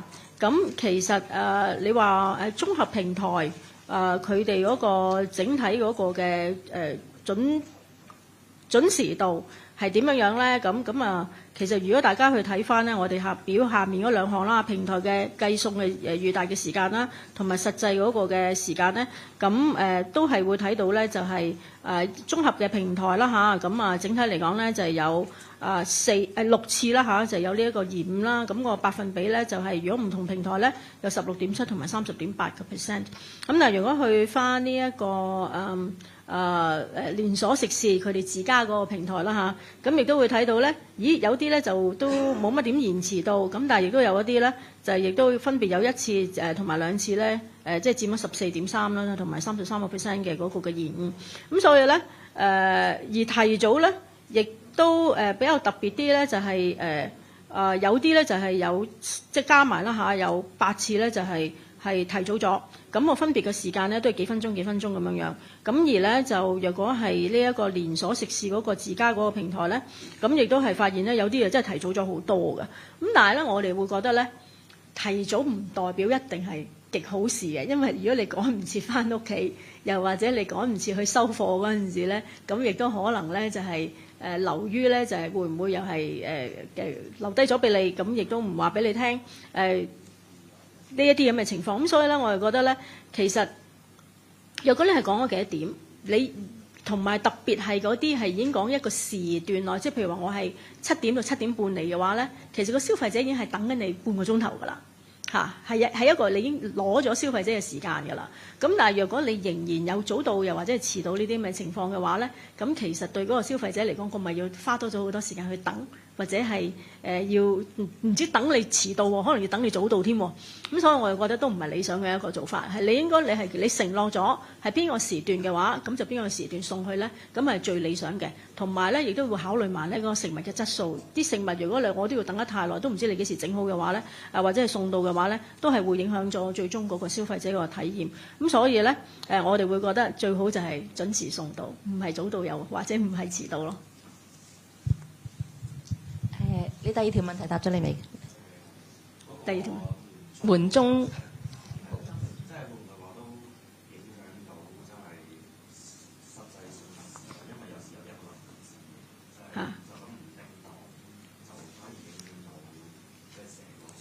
嗱，起碼我哋呢3次嘅測試裏面咧，我哋同事因為要送上門啦嚇，佢哋係確保佢個門鐘冇壞到先嚇，呢一樣嘢係好緊要嘅。如果係我哋自己出現咗問題嘅話，咁啊唔關嗰個送遞員嘅事啦嚇，個門鐘係冇問題嘅嚇。咁第二就係如果你連鐘都唔撳嘅話，嗰個人又唔知，你又唔打電話話俾我聽嘅話，咁啊好明顯呢啲唔理想啦嚇。咁呢個我諗係喺佢哋去管理嗰個送遞員嗰個嘅程序裏面，可能就真係要再檢視翻呢啲情況。咁點解佢純粹就咁掛咗喺你個門口，跟住就走咗咧？咁呢啲個別嘅情況咧，咁亦都係我哋亦都會反映翻俾啲平台睇啦。咁啊等佢哋自己去檢視翻嗰個問題出自在哪裏。咁但係對個消費者嚟講，自然就一點兒也不理想啦嚇，因為你送到嚟，跟住然後你又唔話俾我聽，咁我又空等，原來已經喺我門口。咁呢啲係大家可能從一個客戶服務嘅質素嚟講，都唔會好容易接受啩。無線電視係咪？係你好啊，咁啊，剛才都有行家提及過，即係KFC 可能即係佢話本身已經預可能要個半鐘先送到過嚟。咁呢個情況下，如果消費者佢可能話覺得要等太耐啦，要退錢嘅時候，即係或者會唔會有一啲爭拗咧？即係畢竟已經落咗單，同埋係喺一個即係講明話要個半鐘先送到落嚟，會唔會消費者權益係會有受損嘅咧？另外個方面就係講緊話，即係可能有啲係喺外賣平台之間有啲差價，可能有不一，有冇話呢啲差價係點樣規範、點樣計算出嚟嘅咧？會唔會有啲違反條款嘅情況咧？而家其實你個重點都係講緊嗰個唔好意思，你係講緊邊一樣嘢先？你再問多次。即係例如佢個半鐘，佢話話咗個半鐘先送到過嚟，咁可能消費者落咗單之後先發現已經太趕啦。咁佢呢個時候，即係嗰個退貨個平台會唔會話，即係已經落咗單，我又唔係遲到又唔係早到，可能會唔會因為咁就唔去退貨咁樣，因為唔會退錢咁樣咧？呢個係個情況。嗱，我諗其實我哋嗰個嘅原則就係話，究竟你係咪喺一個合理嘅時間裏面去送遞你嗰個嘅餐嚇？因為如果你係已經話俾個消費者聽，因為今次咧我哋睇到咧有2個平台咧，佢咧就係指定時間話俾你聽，我幾點鐘到送到嘅。咁但係咧亦都有4個咧，就係講緊一個時段裏面送到嘅。咁即係話其實你已經係話攞緊消費者嘅時間，就係你要我等你㗎啦，係咪嚇？不論你早到或遲到都好啦嚇，咁我都已經係等緊㗎啦。咁所以若果你係遲唔送到嘅話，咁而個消費者係等咗好耐都等唔到個食物嘅話，喺我哋嗰個從一個消費者保障嘅角度嚟睇咧，就喺一個即係當然喺一個合理嘅合約裏面，如果你真係遲少少嘅話，大家都勉勉強強都可以接受。但係如果你真係遲得太緊要嘅話咧，其實消費者絕對係有嗰個嘅權利咧，就係去取消嗰個嘅交易嘅。咁特別咧，我哋亦都睇到咧，今次有平台咧，亦都有講咧，你一落咗單之後咧，就唔可以取消㗎啦，咁樣樣。咁其實係好困難嘅，因為當我一攞單之後，發現咦原來可能我有啲突發嘅情況，又或者係原來我要等咁耐，嬲尾再諗下，真係等唔到嘅話，我要即刻取消，都取消唔到嘅話咧，咁其實對個消費者嚟講咧，亦都唔係一個公平嗰個嘅安排。咁所以大家都係要講求一個合理性，同埋嗰個政策咧係一定要講得好清楚。咁令到咧就大家係公平啦。咁當然亦都從個平台嗰個角度嚟睇，你已經落咗單成30分鐘之後你先取消嘅話，好似唔係幾合理喎。咁呢啲都係大家係需要咧喺嗰個政策嗰方面咧係要溝通清楚啦。咁但係無論點喺一啲真係非常之嚴嘅情況底下咧，我哋都會認為咧消費者係應該係可以取消同埋取消個交易，同埋應該可以作出一個退款咯。另外想問埋差價嗰方面有冇話係點樣規範嘅？即係有冇話點樣計算？即係例如話某間平台，佢可能即係佢嘅平台同埋餐廳外賣價格可能係差10幾蚊、20幾蚊咁樣，有冇話呢個點樣計算出嚟咁樣嘅？嗱，其實呢，就呢一個係市場嘅自由定價嚟嘅，咁我哋好難去控制話嗰個價格嗰個嘅定價，因為餐廳嗰個考慮就會話我要俾幾多佣金俾嗰個平台，跟住然後我加翻幾多上去，咁同埋呢，就係亦都要考慮翻自己個利潤。咁而嗰個平台咧，亦都要考慮埋你個利潤。咁其實無論點呢啲加埋咧，就係都係去翻消費者最終嗰個帳單嗰度嘅啫。咁所以消費者當佢去訂呢一啲嘅平台去嗰度點餐嗰陣時咧，就真係要考慮清楚你自己願唔願意去俾嗰個咁大嘅一個差價。因為有啲我哋睇到個相差冇咁大，但亦都有啲相差咧去到8成咁高。咁你願唔願意去俾呢一個咁嘅價錢咧？咁當然。好視乎消費者嗰個行為同埋佢有幾需要呢一個去點餐啦。因為如果我係好有需要嘅，咁就算貴啲都好，咁我都冇辦法，咁我都係要照俾。咁但係如果係養成一個習慣，只係因為想買嗰個方便而去俾一個好大嘅差價，咁而少數怕長計嘅話呢，咁其實對自己個荷包都唔係幾着數。咁所以我哋都會建議消費者，就算點餐嚟講呢，第一考慮要係咪真係要點餐，第二就係點餐得嚟都要精明消費。就要睇清楚嗰個價格，咁然後先好點啦。咁最撈尾咧就係都係要長氣咁講咧，就係要考慮埋嗰個環保嗰個問題啦。因為你去點餐嘅話咧，好多時都會製造好多唔同嘅膠嘅垃圾啦。就算話遲啲都係一次性嘅塑膠，都係會有呢一個法例去規管。咁但係無論點啲代替品都唔係話完全100%嘅。環保根據我哋過往係佢係海外一啲嘅測試，咁所以咧就大家都係真係要點餐，亦都係要精微地點餐，同埋係要負責任咁樣去點餐。好，跟住係《東方日報》。你好，東方嘅都想請教，即係見到嗰個月刊入邊有講到話6次嘅食物係有錯漏或者狀況欠佳啦，當中咧就部分係話即係食物擺放凌亂啊，或者係啲鍋貼外露咗啊，或者少少傾側咁樣嘅情況，但係見到佢哋都會即係或者有啲情況就可能係話訂咗個冬甩係有啲唔落糖，但係最尾有糖咁樣，見到佢哋都即係個平台都好似都幾寬鬆，其實好多都肯退款或者肯即係俾咗優惠券。其實消委會點睇？即係其實呢個即係見到部分情況好似唔係好嚴重嘅情況咧，其實消費者喺即係咪收到呢啲外賣可能有少少甩漏，係咪都會建議消費者即係投訴咗先攞咗個着數先咧？定係應該係點樣去處理咧？其次就係見到就嗰個用咗800件嘅即棄食物容器啦，即係56次，咁即係平均每一次都要用14件嘅做咗14件垃圾出嚟啦。其實消委會自己覺得即係平台仲有啲乜嘢可以做，或者係即係點樣去減少到呢啲嘅垃圾咧？例如係即係見到佢嘅平台就話已經做緊個重用嘅餐盒計劃啊，或者係你哋有試過即係叫走餐具但係冇走到啊。其實呢啲會即係最尾可能對呢個最實際幫助有幾大咧？唔該。好，咁啊講翻呢一個錯漏或者狀況不佳嗰個情況先，有6次我哋睇到。嗱，我哋絕對唔會建議消費者為投訴而投訴嘅，呢一啲為攞着數而投訴嘅行為呢，我哋亦都唔會鼓吹，亦都唔鼓勵，亦都唔贊同呢啲嘅行為嘅，因為亦都要公平對待呢一個商戶，係咪？咁如果係一個可接受嘅情況底下呢，咁當然係冇問題啦。咁但係譬如話，我哋會見到有啲淨係漏晒出嚟啊，又或者係個盒已經爛晒啊，等等，咁呢一啲就真係喺嗰個嘅商戶食肆。佢哋去做嗰個包裝嗰陣時咧，其實都可以有辦法咧，就係會可以做得好啲嘅。因為喺今次裏面有6次有錯漏同埋狀況欠佳，咁但係你諗下，我哋試咗成幾十次，咁即係話有幾十次係要包裝係冇問題啦，係咪？咁如果係其他嘅包裝係冇問題嘅話，咁即係話唔係話唔可行啦，係可行地去做到嘅。咁喺呢一方面咧，我係覺得咧喺食肆嘅層面同埋喺個平台去同嗰個食肆大家一路聯絡，同埋喺嗰個合作嘅過程裏面呢，都一定要探討點樣可以令到嗰個包裝呢係更加安全，但係亦都係要環保。咁呢個係我哋覺得係應該要堅守嗰個嘅原則同埋個做法。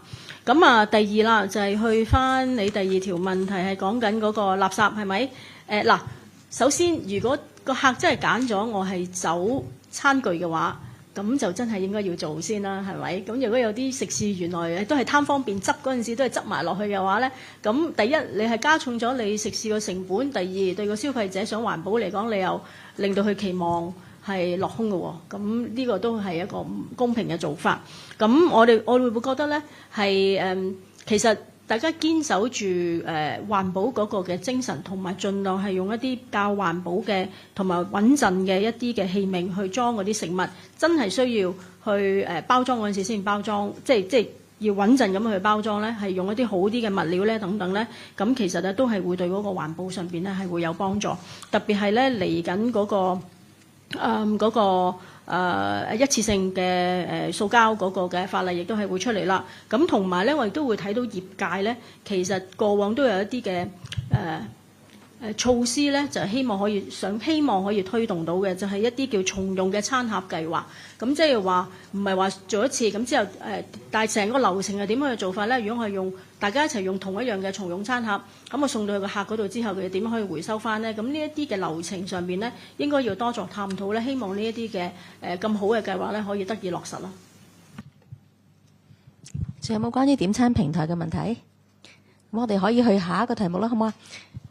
咁我哋又俾時間兩位整理文件。咁下一個題目大家若果係去翻我哋，因為呢篇文裏面咧就有好多表啊，即係嗰啲表咧係講解咗咧，就所有嗰個即係不論表2啦、表3啦同埋表4咧，都係講緊佢哋嗰個嘅送遞嗰個嘅預計時間、實際時間嗰個嘅分別。咁大家若果去寫你哋嘅文章嗰陣時咧，亦都可以參詳呢幾個表咧，裡面嗰個內容咧去寫你哋嗰個文章。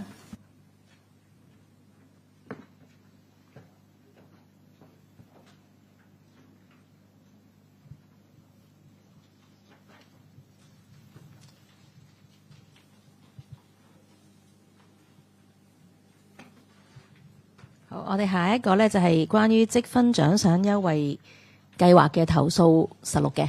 咁睇下邊位有冇問題？關於呢個投訴實錄。咁有冇問題咧？我哋就去到最後一篇嘅文章啦，就係關於50週年嘅預覽。呢個雖然好清楚，但係都睇下大家有冇啲咩問題。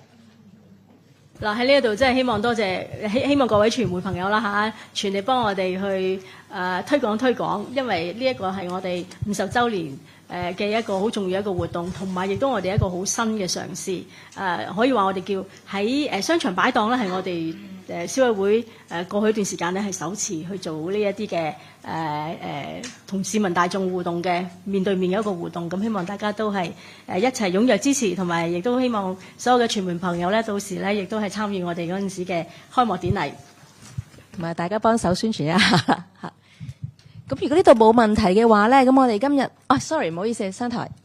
唔好意思啊，可唔可以補問翻電磁爐嘅問題啊？唔該。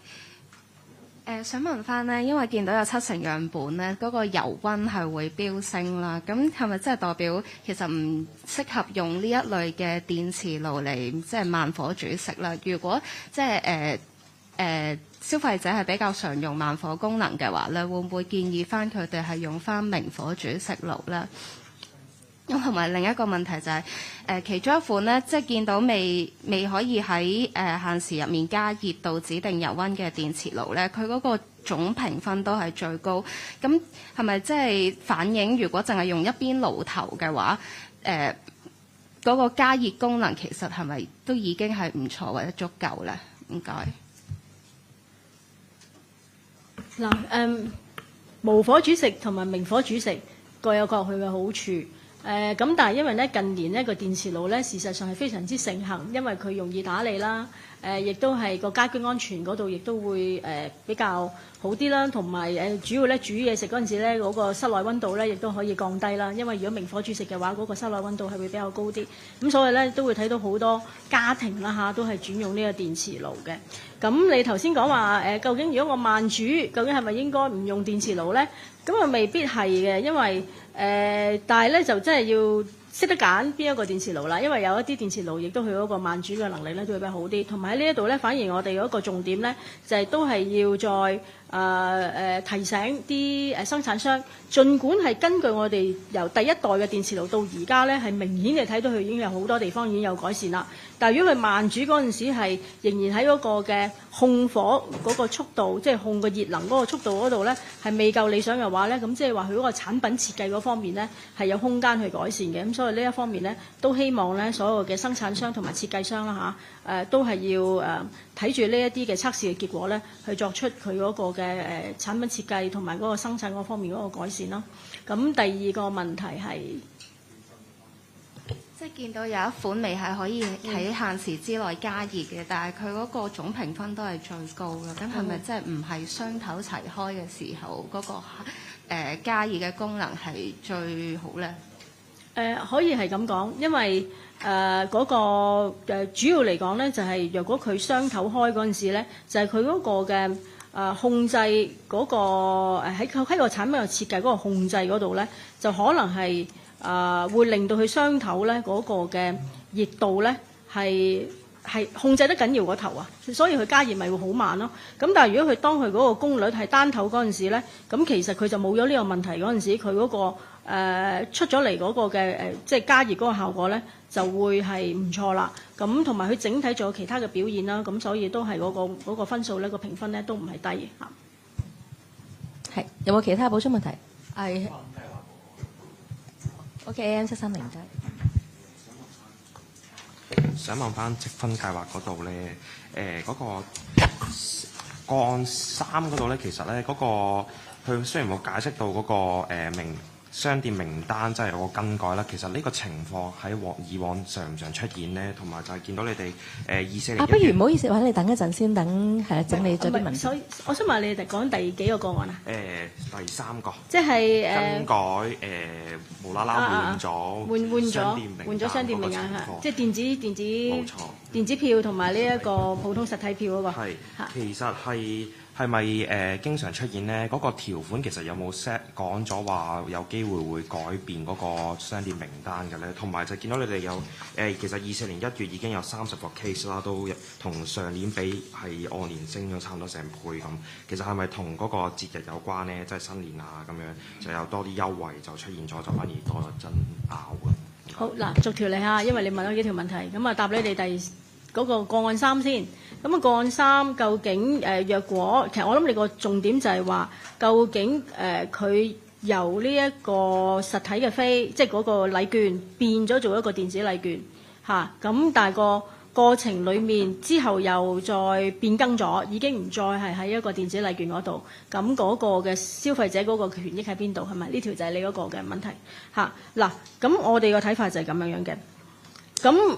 如果個商場當佢去做嗰個推廣嗰陣時，個積分計劃同埋細則咧列明可以隨時更改接受呢個電子禮券嘅商店嗰個名單咧，咁而消費者係同意參與積分計劃嗰陣時咧，就即係話表示咗接受嗰個條款嗰個嘅細則嗰個嘅約束㗎啦。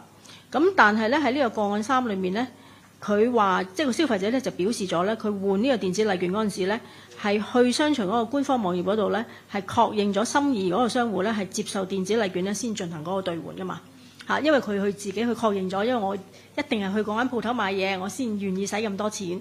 咁但係咧就去到用電子禮券嗰個咧，先知道嗰個名單咧就俾佢剔除咗。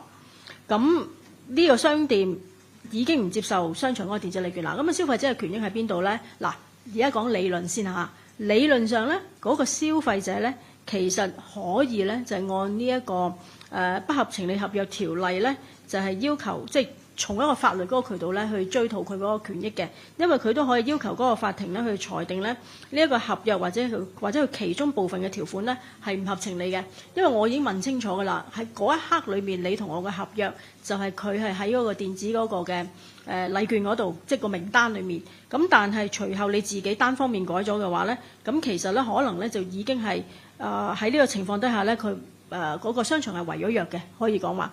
咁佢可以理論上咧可以咁做，但係咧好多時咧就會諗啦，會唔會個消費者係因為咁而走去同一個商場去打官司咧？應該係好困難，亦都係唔合理嘅一件事，因為不論成本啦同埋時間嗰方面，咁反而咧好多時咧我哋就話用其他嗰個嘅爭議處理嘅渠道啦，就係透過本會同佢哋嘅調停嘅工作啦，又或者係如果真係要再更加根據法律嘅程序咧，譬如話去到一個調解嗰個嘅程度啦，咁呢啲咧就真係好視乎個消費者究竟點樣去投訴啦，同埋佢想點樣處理佢嗰個嘅申訴嚇，因為好多時都會真係要視乎究竟我講緊涉及嘅金額係幾多啦，我要幾多時間啦去處理呢啲問題咯嚇。呢個第一條問題，跟住。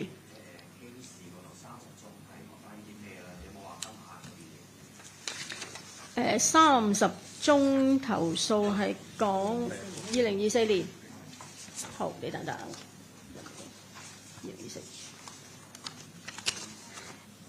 呢30宗嘅投訴咧，裡面牽涉嘅嘢都係嗰幾樣嘢。第一就係安排延誤，就佔咗3宗。跟住，然後計劃安排失當就係5宗，服務質素欠佳就4宗。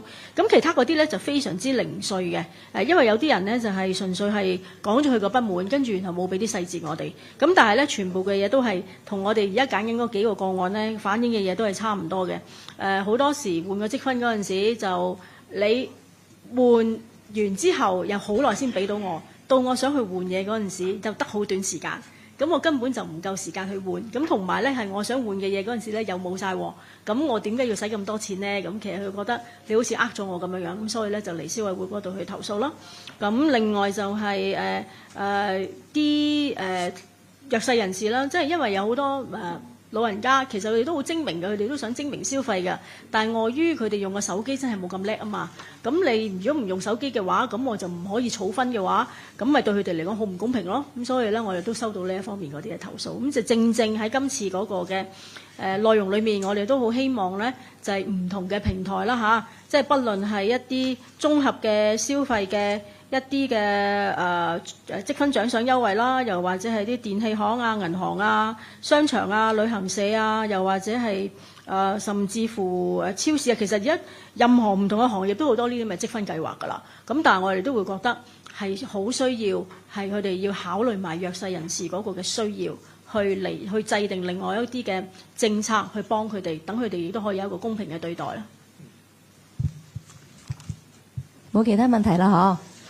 好，咁我哋喺完結今日嘅發佈會之前呢，最嗰陣時仲有少少同大家講下。係啦，嗱，今年係我哋50週年，所以咧就完咗今日呢個記者會之後咧，嚟緊嗰3-4個月到啦個記者會咧，我哋會移師到另外一啲地方去做嘅。個原因係咩咧？就係我哋呢一個辦公室，即係22樓呢一度咧，我哋係要暫時搬出。就係去做我哋嘅大裝修，咁所以好希望咧，就係我哋盡快完成我哋嘅大裝修之後咧，就可以有一個全新嘅消委會嘅面貌啦嚇，去再做我哋嘅記者會同埋唔同嘅活動。咁啊，希望大家到時要留意翻嗰個嘅地點，因為我哋就係將會係喺中環嘅。咁唔希望。係咪咁開心？你哋哎呀，好方便啊！哦 ，OK， 咁啊，到時話俾大家聽係喺邊度啦嚇。咁啊大家千祈唔好摸門釘，唔好去錯地方嚇，因為如果萬一大家唔知道嘅話，摸門釘咧我就唔好意思啦。咁啊，希望請大家務必要留意住嚟緊嗰幾個月咧，我哋會移師到另外一個地方去做我哋嘅記者會嘅。多謝晒大家。咁啊，同埋今日咧就係新年啦，咁啊祝大家都係龍年行大運啦。今年我好多時我祝我啲朋友嗰個嘅祝福咧就係呢幾隻字嘅啫，就係龍年咧係富貴齊來，同埋咧就係幸福滿滿。因為呢再第3樣咧就係身體健康。咁呢個咧都係我今年係好多唔同嘅朋友親戚咧，我送俾佢哋嘅祝福。多謝大家。我哋影多一張相先，係啦，咁然後嗰陣時唔使喐，坐過嚟。係啦。